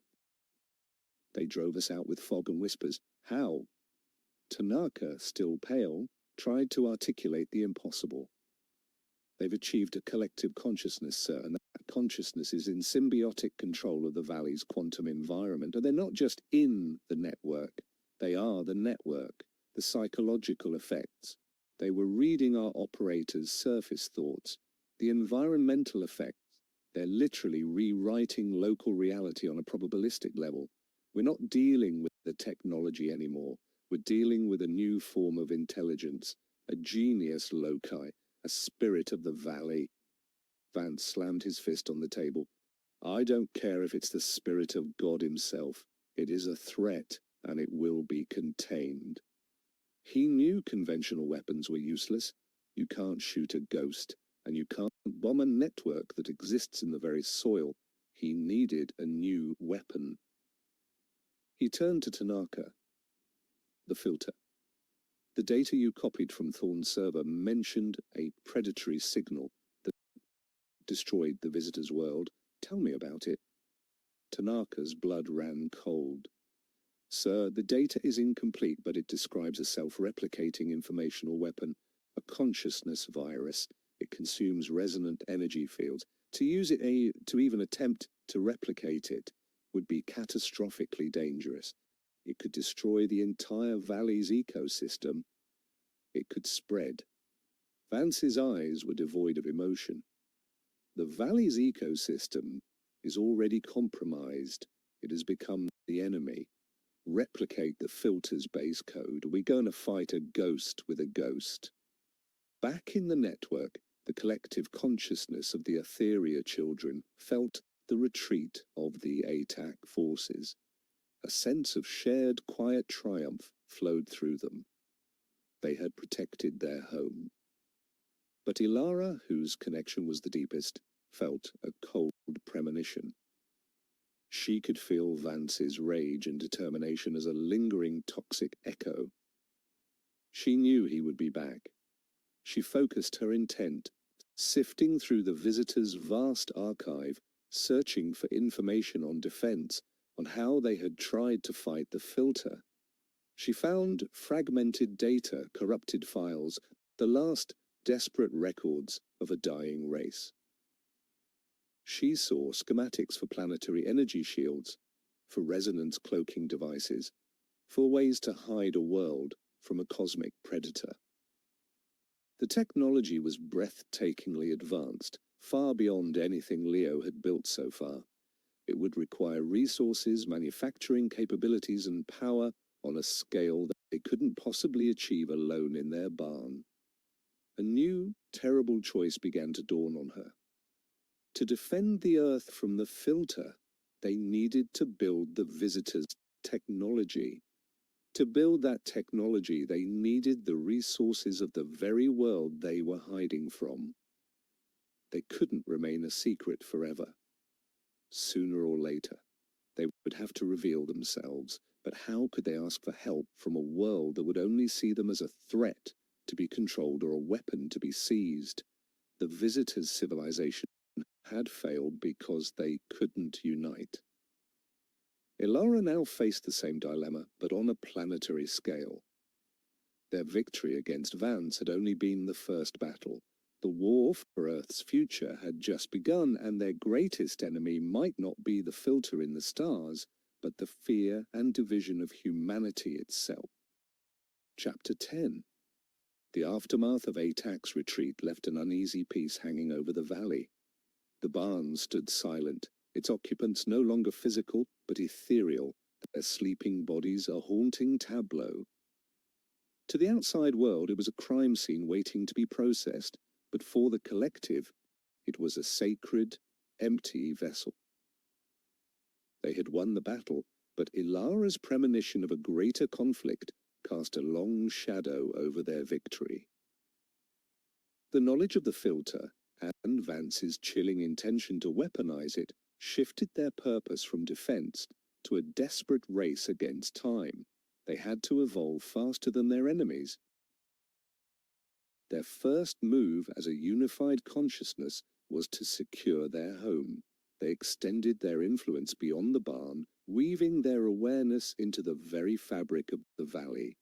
They learned to see through the eyes of a hawk circling overhead, to feel the vibrations of a truck on the distant highway through the seismic senses of the bedrock, and to communicate through the rustling of leaves and the patter of rain.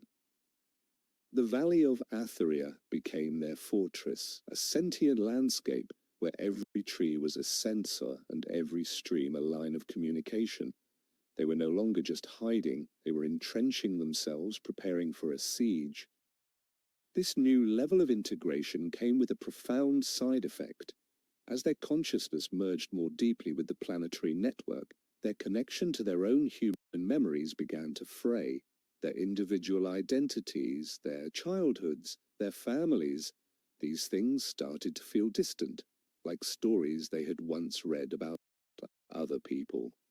Ilara fought to hold on, anchoring herself with the memory of her father's gentle hands and the sorrow in the visitor's eyes. She understood the danger. If they lost their humanity, they would become no different from the cold, logical threat they were trying to fight. They would become a genius loci, a spirit of the valley, but they would cease to be its children. The struggle to save the world now included a struggle to save themselves. In a sterile, underground ATAC facility hundreds of miles away, Vance's plan was taking shape. Dr. Tanaka, under duress, had begun the terrifying work of replicating the filter's base code. Using the data stolen from Aris's server, he built a digital crucible, a heavily shielded quantum computer designed to isolate and cultivate the predatory signal. It was the digital equivalent of building a cage for a demon. Tanaka worked with a sense of mounting dread, feeling like a man forced to build his own gallows. He knew that even a single line of corrupted code, a single miscalculation, could allow the informational virus to escape and infect their own systems, and from there, the world. Vance brought in Aris Thorne not as a prisoner, but as a consultant. He needed Aris's intuitive understanding of the visitor's science. "Help us control it, Doctor," Vance offered, standing before Aris's containment cell. "Help us build a leash for this ghost you've unleashed. Together, we can turn it into the ultimate weapon, a tool to ensure our nation's security for centuries." Aris looked at Vance with contempt. "You are a fool," he said, his voice cold. "You think you can control a force that consumed a civilization? You're not building a weapon, you're opening a Pandora's box. The children aren't the threat. You are." Despite his refusal to cooperate directly, Aris's presence was invaluable. By observing the questions Vance's team asked and the problems they were trying to solve, he could deduce the nature of their work. He realized with horror that they were trying to build a targeted version of the filter, a cognitive scrambler designed to attack the collective's consciousness and sever their connection to the network. They were going to fight a mind with a mind killer. Aris knew he had to find a way to warn them, to send a message from inside the belly of the beast. Sheriff Brody and Deputy Miller stood at a crossroads. Their relationship was fractured by betrayal, but Brody knew he needed Miller's help. Miller, consumed by guilt, was desperate to atone for his mistake. "I can get you inside," Miller offered, his voice low.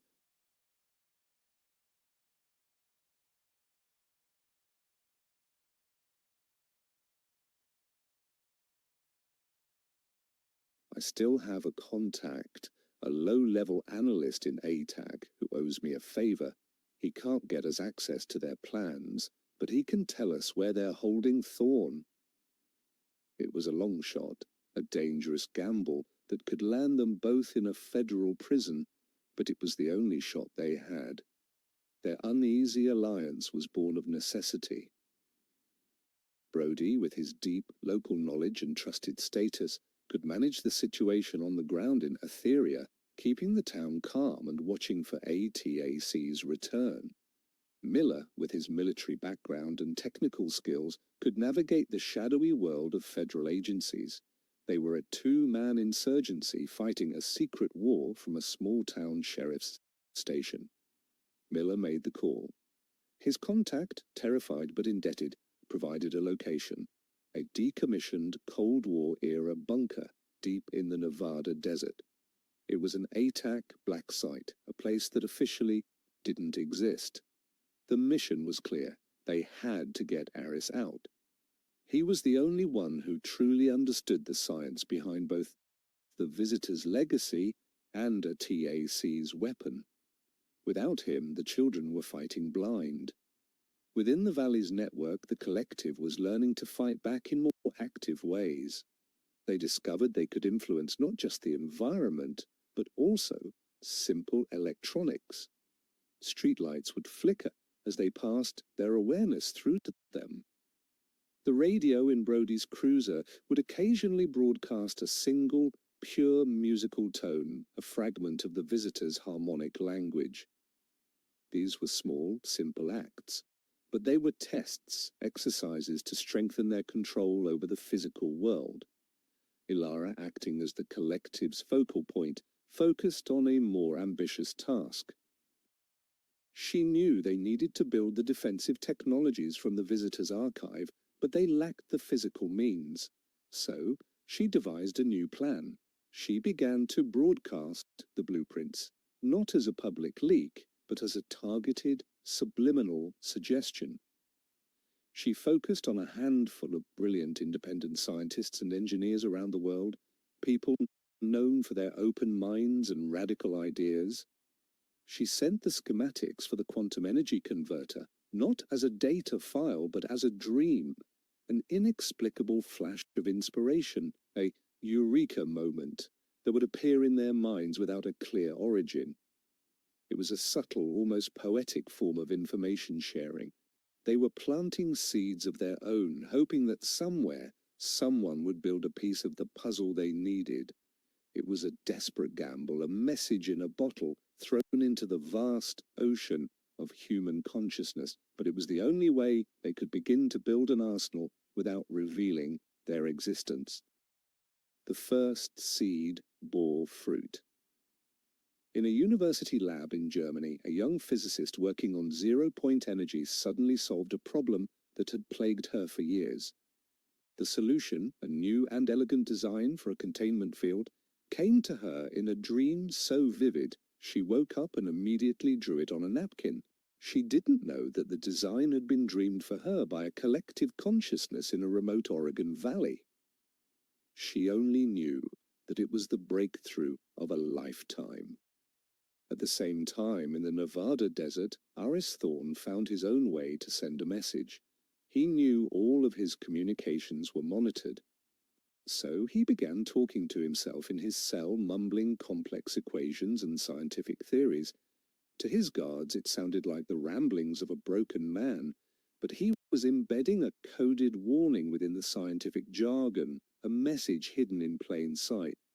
He was describing the exact resonant frequency of the cognitive scrambler ATAC was building. He was banking on the hope that someone, somewhere, was listening to the recordings and was smart enough to understand. Vance, confident in his progress, was unaware of these small acts of rebellion. He saw the world in terms of assets to be controlled and threats to be neutralized. He did not understand symbiosis, he did not understand inspiration, and he did not understand hope. He was preparing to deploy a weapon that would sever the children's connection to their network, rendering them mindless and their knowledge accessible. He believed he was on the verge of his greatest victory. He had no idea that his enemies were now everywhere, and that the war for Earth's future would be fought not on a battlefield, but in the dreams of scientists and the very fabric of the planet itself. Chapter 11. The raid on the ATAC black site was an act of audacious desperation. Brody and Miller knew they couldn't match the agency's firepower or technology. Their only advantage was the element of surprise and Miller's insider knowledge of federal security protocols. Using falsified transfer orders and a stolen set of encryption keys provided by Miller's guilt-ridden contact, they planned to walk in the front door disguised as agents sent to transport the asset, Aris Thorne, to a new facility. It was a plan with 1,000 ways to fail. As they drove through the vast, empty Nevada desert, the silence in the car was heavy. "You realize if we get caught, we don't just go to prison," Miller said, his knuckles white on the steering wheel. "We disappear. We become footnotes in a file that doesn't exist." Brody stared out at the shimmering heat haze on the horizon. Those kids in the barn, they gave up their bodies, their whole lives for a chance to protect this world, he replied, his voice low and steady. "The least we can do is risk a prison cell. We're all soldiers in this war now, Miller. We just don't have a uniform." Their arrival at the bunker was tense. The guards were professional, their eyes missing nothing. They scrutinized the transfer orders, their faces impassive. For a heart-stopping minute, Brody was certain they were made. Then a green light flashed on the security console. The credentials held. The massive steel doors of the bunker slid open with a heavy groan, granting them access to the belly of the beast. As they walked down the sterile white corridors, Miller felt a cold sweat on his brow, while Brody maintained a mask of bored authority. They were two small-town cops in the most dangerous place on Earth, armed with nothing but a desperate lie. Inside the collective consciousness of the valley, Ilara felt a new, faint signal. It wasn't from the visitor's archive or the hum of the earth, it was human, a thought broadcasted with such intense focus and desperation that it pierced the network's background noise. It was Aris. He was reciting equations, but woven within them were concepts: cognitive dissonance, resonant cascade failure, informational virus, targeted frequency. He was giving them the technical specifications of the weapon being built to destroy them. Ilara immediately understood. She focused the collective's energy, acting as a signal booster, and shared Aris's warning with the others. Leo's mind seized upon the frequency data. "It's a desync attack," his thoughts echoed through the network. "It's designed to introduce a chaotic frequency into our connection, severing the link between our minds and the valley. If it hits us, we'll be lobotomized, trapped in our own sleeping bodies." The fear was palpable, a cold wave through their shared consciousness. But with the fear came a solution, born from the visitor's legacy. Maya, the botanist, accessed the knowledge of symbiotic defense. The visitor's world had plants that could create resonance sinks, she communicated. They could absorb and ground harmful frequencies. We don't have those plants, but the network, it's learning. We can teach the forest to do it. The plan was breathtakingly ambitious. They would re-engineer the valley's entire ecosystem on a genetic level, turning the ancient Douglas firs and the deep mycorrhizal networks beneath the soil into a planetary shield against a cognitive weapon. They had the blueprint from Aris. Now they had to race to build the defense before the weapon was deployed. Dr. Tanaka was growing increasingly alarmed. The filter code was proving to be far more volatile than he had anticipated. It wasn't just a program, it was alive. It learned. When they ran simulations, it would find its way out of every digital cage they'd built, not by breaking the walls, but by persuading the simulation's own physics to let it out. It rewrote code on a fundamental level. He saw that the project was spiraling out of control, and Vance's obsession was blinding him to the danger. He cornered Vance in the main lab, holding up a tablet showing a failed simulation. "Sir, you have to see this. The signal isn't just a weapon, it's a conversion tool. In this simulation, it didn't just neutralize the target network, it consumed it, it absorbed its data and grew stronger. If we deploy this and it comes into contact with the Etheria network, we won't just be destroying the children's consciousness. We could be creating a new hybrid entity of unimaginable power. We could be breeding a monster." Vance barely glanced at the data. "Your job is to control it, Doctor, not to fear it," he said coldly. "Every great weapon in history has been dangerous. That's what makes it effective.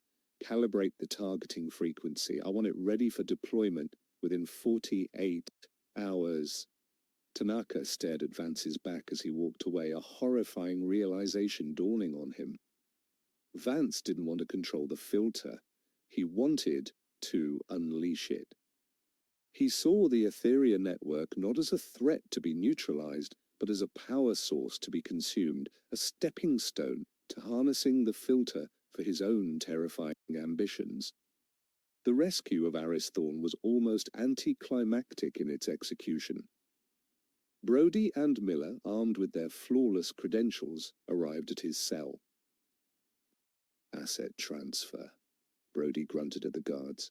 "He's being moved to Site Gamma for advanced interrogation." The guards, following the authenticated orders on their screens, complied without question.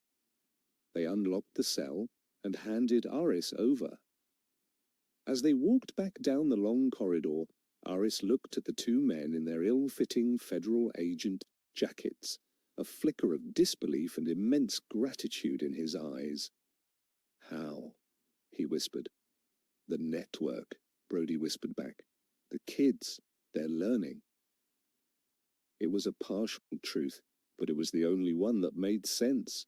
They made it to the exit, the desert sun blinding after the sterile light of the bunker. They got into their car and drove away, every second expecting alarms to blare. But nothing happened. They were clear. Miles down the road, Miller pulled over and ripped the federal insignia from his jacket. "I'm done," he said, his voice shaking with relief and adrenaline. "I'm done with all of it." Ares put a hand on his shoulder. "No, son," he said gently, "you're not done. You just finally chose the right side to fight on."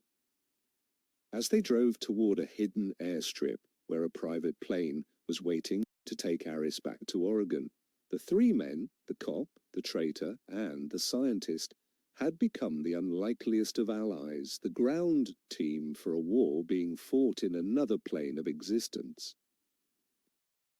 As their plane flew north, Aris worked with a laptop Miller had provided, tapping into a secure satellite link. He was finally able to communicate with the collective directly. The reunion was emotional, a stream of pure, relieved consciousness flowing from the valley to the small plain. "You're safe," Ilara's thought echoed, warm and clear. "We have your warning." Aris immediately began transmitting his knowledge. "They're building a cognitive scrambler," he typed, his fingers flying across the keyboard. "But Tanaka is right. Vance doesn't want to destroy you. He wants to absorb you. He wants to use the filter to hijack your network." He sent them everything he had learned, every detail about the weapon's frequency, its replication method, its terrifying potential. In the network, the collective received the data, and the final piece of the puzzle clicked into place. They now understood the full scope of both threats, the cosmic predator on its way from the stars, and the human predator preparing to unleash a copy of it in their own home.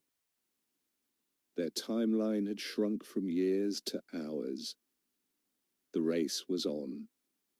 In the forests of Etheria, the ancient trees began to change, their roots digging deeper, their cellular structure subtly rewriting itself. The valley was preparing its shield, and in a small plane flying through the night, a scientist and two small-town cops were racing to bring the world's most wanted man back to the front lines of an invisible war. Chapter 12. Vance's discovery of Aris's escape was met not with explosive rage, but with a chilling, predatory calm. The two local cops who had walked into his most secure facility and walked out with his most valuable asset were not just an embarrassment, they were a symptom of a deeper problem. The network's influence was spreading. It had somehow guided them. He realized he was no longer just fighting the receivers in the valley. He was fighting an idea, a form of consciousness that could inspire loyalty and rebellion in the most unexpected places. This realization didn't make him cautious, it made him reckless. He was losing control and his only response was to escalate. "Forget Thorne," he commanded Tanaka. "He's irrelevant now. The timeline is accelerated. I want the scrambler calibrated and ready for aerial deployment in 12 hours. Tanaka was aghast. 12 hours, sir. The simulations are still unstable. The viral code isn't contained. A deployment now. It's not a surgical strike, it's a plague. The signal could propagate beyond the valley, carried on atmospheric resonance. It could infect global communication systems, financial networks. It could cripple everything." "That's a risk I'm willing to take," Vance retorted, his eyes gleaming with a fanatical light. "A crisis is an opportunity. A world in chaos is a world that will beg for a strong hand to restore order. My hand." Tanaka finally saw the full, terrifying scope of Vance's ambition. He wasn't just trying to control a piece of alien technology. He wasn't just trying to stop a perceived threat. He wanted to burn the whole world down so he could rule over the ashes. The filter wasn't just a weapon against the collective. It was a tool to trigger a global collapse that only he, with the knowledge of the source code, could solve. He was engineering the apocalypse. The flight back to Oregon was a race against a ticking clock. Aris, now connected to the collective, worked in a feverish, symbiotic state. The children's consciousness flowed through him, augmenting his own intellect, allowing him to process the visitor's complex science at an incredible speed. He, Brody, and Miller were no longer just three men. They were a mobile command center, a physical extension of the valley's will. "They're accelerating the deployment," Ilara's thought came, clear and urgent. 12 hours, the shield won't be ready. The ecosystem could not rewrite itself that fast. The resonance sinks Maya had envisioned were still in their infancy, the trees' cellular structures only just beginning to change. They needed more time. Aris's mind, amplified by the network, found a desperate, terrifying solution in the visitor's archive. It was a last-ditch defensive maneuver the visitor's species had attempted, a resonant pulse. It was a controlled, focused burst of the network's own energy, designed not to destroy, but to communicate, to overload a technological system with pure, conceptual data.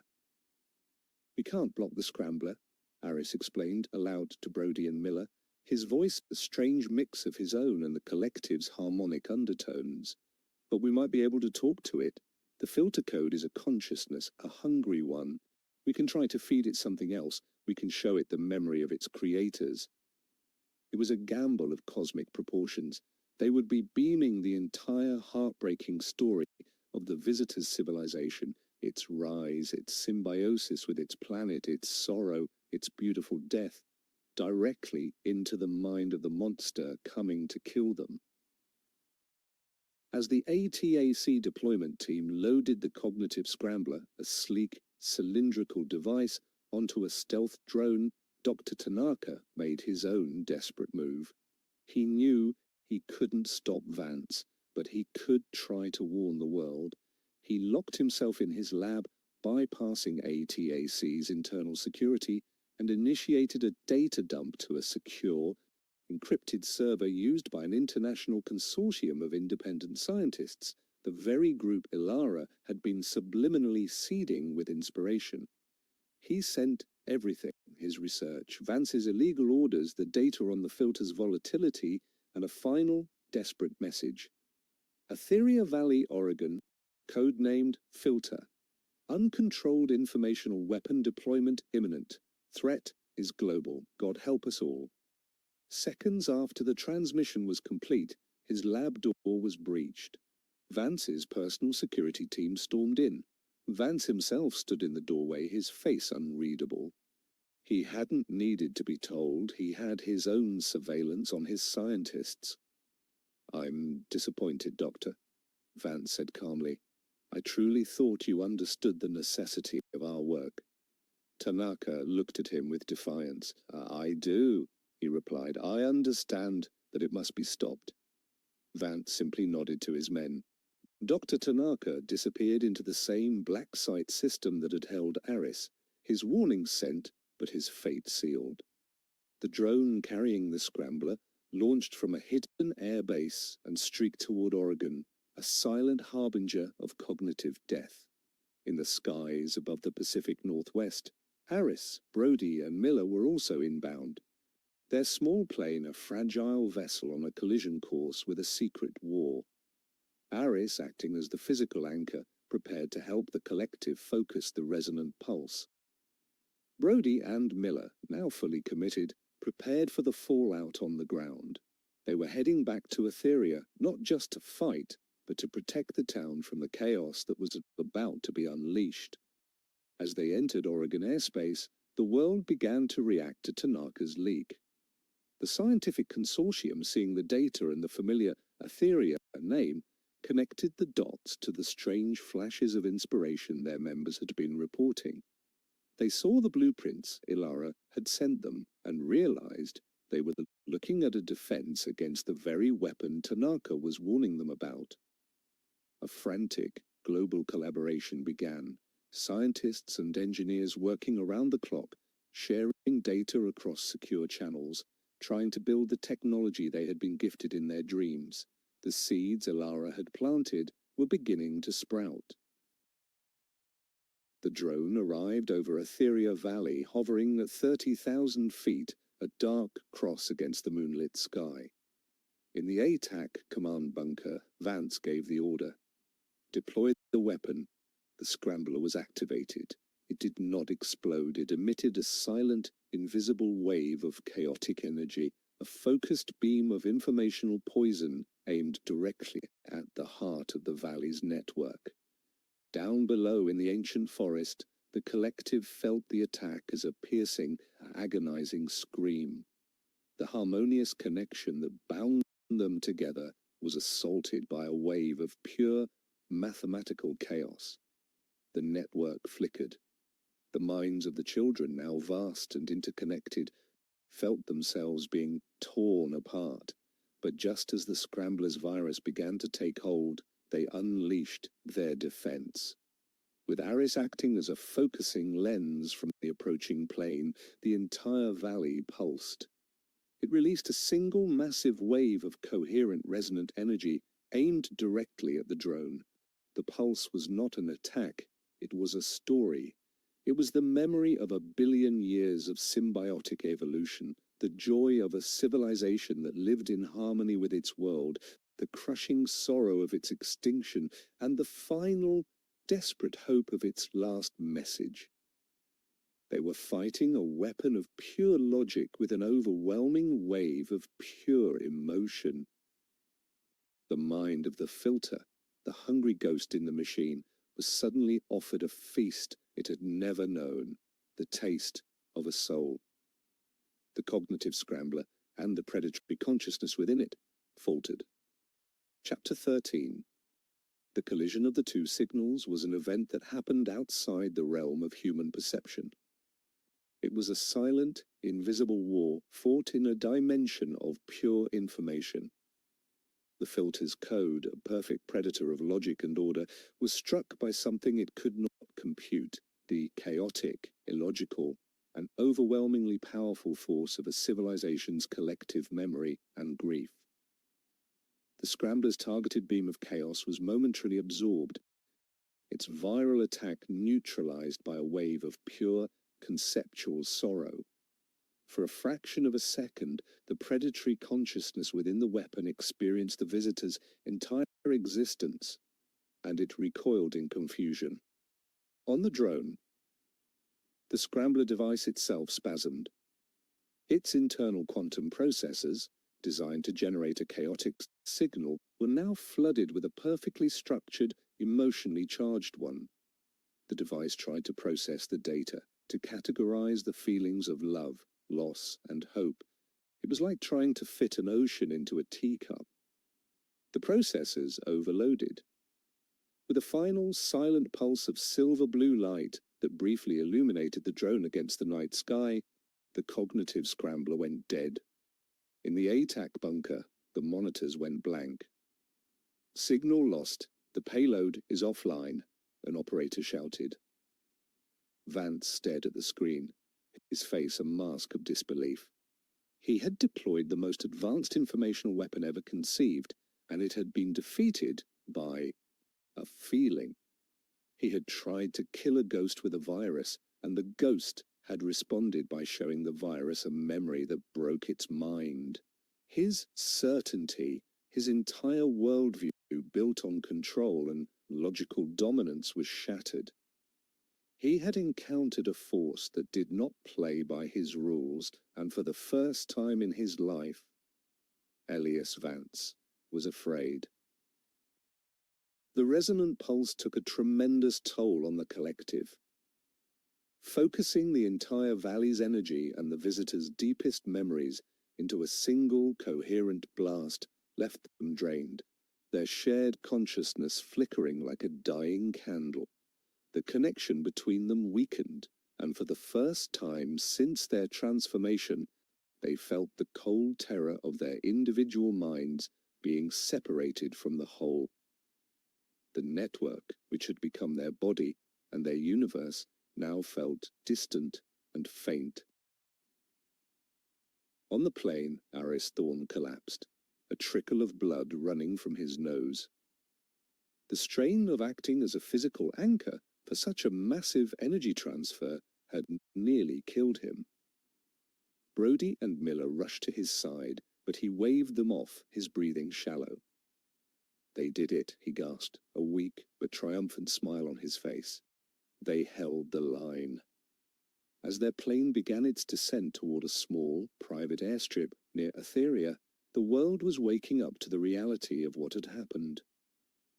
Dr. Tanaka's data leak, combined with the sudden, inexplicable failure of a classified military drone over Oregon, had created a firestorm within the global intelligence community.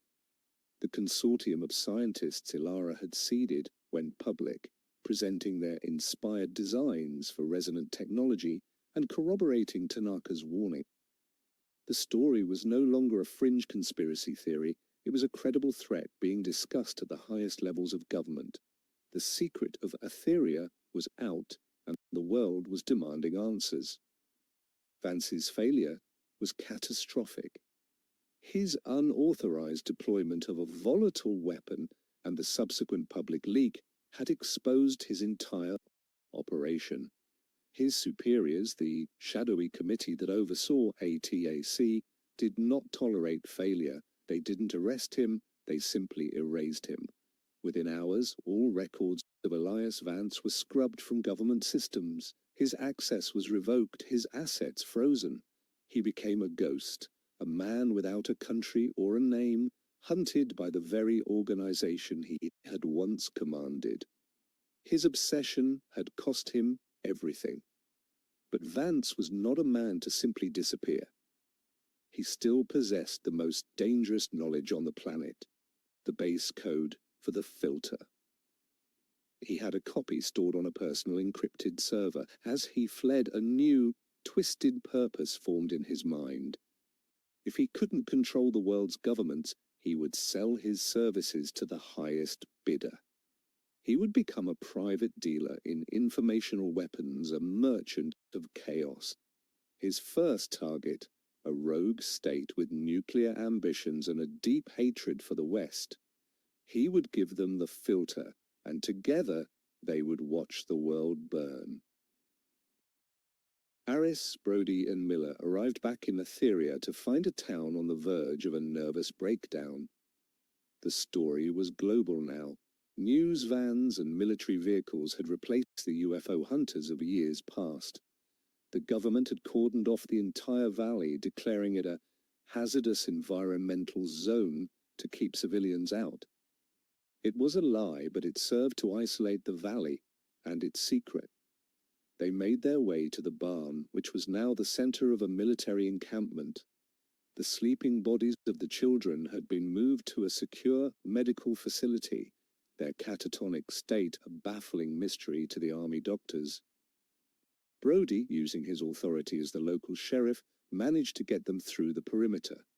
In the now empty barn, they found a single laptop left behind by the collective, its screen glowing.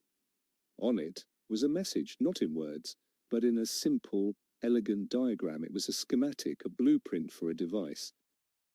Aris studied it, his mind slowly recovering.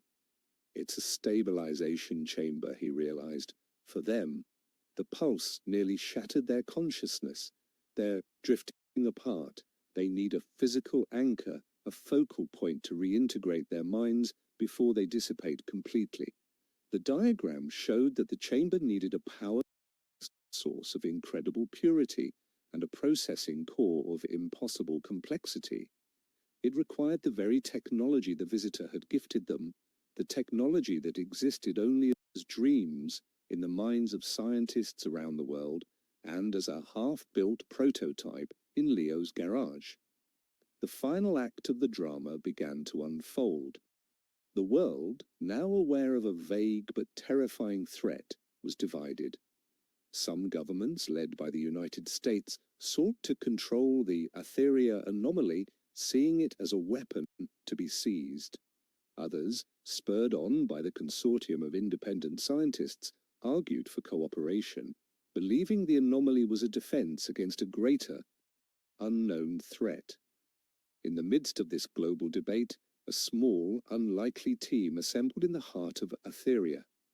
Aris, the scientist who could speak the visitor's language, Brody, the cop who had become a guardian, and Miller, the repentant soldier seeking redemption. Their mission was to build the stabilization chamber. They had to gather the disparate pieces of technology being built in labs around the world, a task that would require espionage, diplomacy, and outright theft.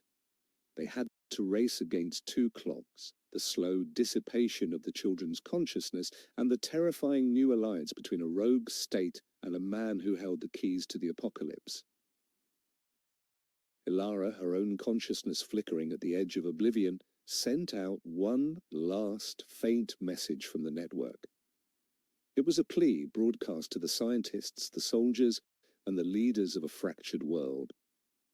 It contained no technology, no warnings, only a single, pure concept, translated from the visitor's memory. The image of a world working in perfect harmony, a civilization that had chosen unity over fear. It was a final, desperate gamble, an appeal to the better angels of a species as self-destructive and full of potential as her own. The choice was now humanity's, to come together and embrace a legacy of hope from the stars, or to tear each other apart in a scramble for power, proving that the Great Filter wasn't just a predator from deep space, but a flaw that existed in the heart of every civilization. Chapter 14. The 2 years that followed were a silent, frantic war fought in the shadows. While the world's governments postured and debated, Aris, Brody, and Miller orchestrated a global scavenger hunt. Guided by the faint, flickering consciousness of the collective, they became ghosts themselves. Miller used his knowledge of Black Ops logistics to arrange impossible thefts, lifting key components from secure military labs. Brody used his small-town cop skills, an uncanny ability to read people and gain their trust, to persuade some of the independent scientists from the consortium to secretly share their inspired breakthroughs. Aris, acting as the scientific hub, integrated the disparate pieces, slowly assembling the stabilization chamber in the hidden basement of the Etheria Sheriff Station. Meanwhile, the collective was fading. Their unified consciousness had fractured into a dozen faint, lonely stars adrift in a sea of static. Elara, holding on with sheer force of will, acted as a lighthouse, her dimming light a beacon for the others. She could feel their individual fears and the slow erosion of their human memories. They were forgetting their parents' faces, the scent of pine after rain, the feeling of laughter. They were becoming pure, abstract intelligence, and she knew if they couldn't be anchored soon, they would be lost forever, their knowledge dissolving back into the earth. The external threats were also closing in. Vance, now a phantom selling secrets, had successfully delivered a stable, weaponized version of the filter code to the rogue state. An international crisis was brewing as intelligence agencies detected the nation's attempts to build a delivery system for an informational superweapon. At the same time, the original cosmic filter continued its silent, relentless journey through space, its arrival now less than 2 years away. Humanity was fighting a war on two fronts, against a monster of its own making and a cosmic horror from the void, utterly oblivious that its only true defense was fading away in a small Oregon valley. The final component they needed was the power source, a quantum energy converter, far more advanced than Leo's original prototype. The only one in existence was being built by the German physicist Elara had first inspired, now housed in a maximum security research facility in the Bavarian Alps. Stealing it was impossible. Their only option was to persuade her to help. Brody, armed with a fake identity and a wealth of information from the collective, flew to Germany. He didn't approach her with threats or tales of aliens. He approached her as a father. He showed her a picture of Elara. "My daughter is sick," he lied, his voice thick with genuine emotion drawn from his own paternal fear for the children. "She has a rare neurological condition. Your work, the energy field you've created, it's the only thing that can stabilize her brainwaves. I know it sounds crazy, but the designs for your machine, my daughter drew them in a fever dream 6 months before you published. I think she's connected to it somehow." He slid a piece of paper across the table, one of Ilara's own early drawings of the converter, dated and signed. The physicist stared at the drawing, then at the desperate, honest face of the man before her. She saw the impossible truth in his eyes.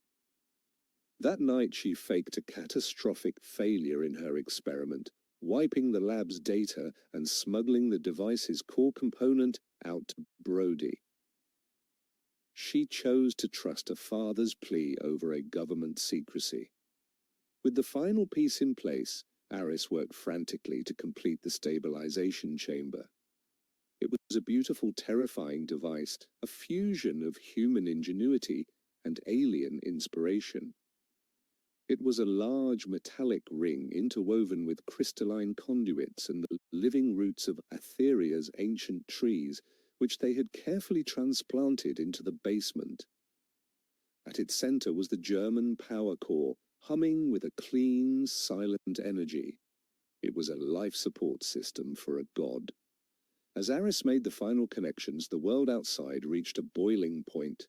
The rogue state, emboldened by Vance's weapon, issued a global ultimatum, threatening to unleash the filter and cripple the world's digital infrastructure unless their demands were met. The United States, in response, prepared a preemptive military strike. World War III was no longer a possibility. It was hours away. In the sheriff's station basement, Brody and Miller stood guard as Aris prepared to activate the chamber. "Is this it?" Miller asked, his hand resting on his side arm. "Do we save them, and the world just burns anyway?" Aris looked at the chamber, then at a monitor displaying the fading biosignatures of the collective. "The visitors' civilization fell because they couldn't unite," he said, echoing Ilara's words. Maybe we were never meant to just build a shield. Maybe we were meant to be a signal. He initiated the activation sequence. The stabilization chamber pulsed to life. A column of soft, silver-blue light erupted from its center, bathing the basement in an ethereal glow. Aris sent out a single focused call into the network. Come home. From the fading corners of the valley's consciousness, the scattered minds of the children felt the pull. One by one, they followed Ilara's beacon toward the light, their disparate streams of thought converging on the chamber.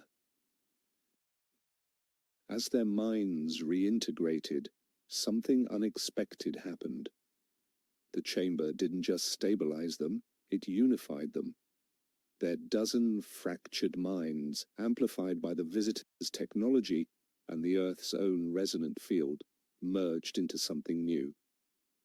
They became a true collective consciousness, a singular entity with the memories and skills of 12 individuals and the wisdom of a lost civilization. Their first act as a new being was not one of defense, but of outreach. They didn't just broadcast a warning, they opened the network. For a single, breathtaking moment, every human on the planet connected to a screen, every television, every phone, every computer saw the same thing. They saw the visitor's story. They saw a beautiful world, a civilization in harmony, and they felt its crushing, heartbreaking sorrow as it was consumed by the filter.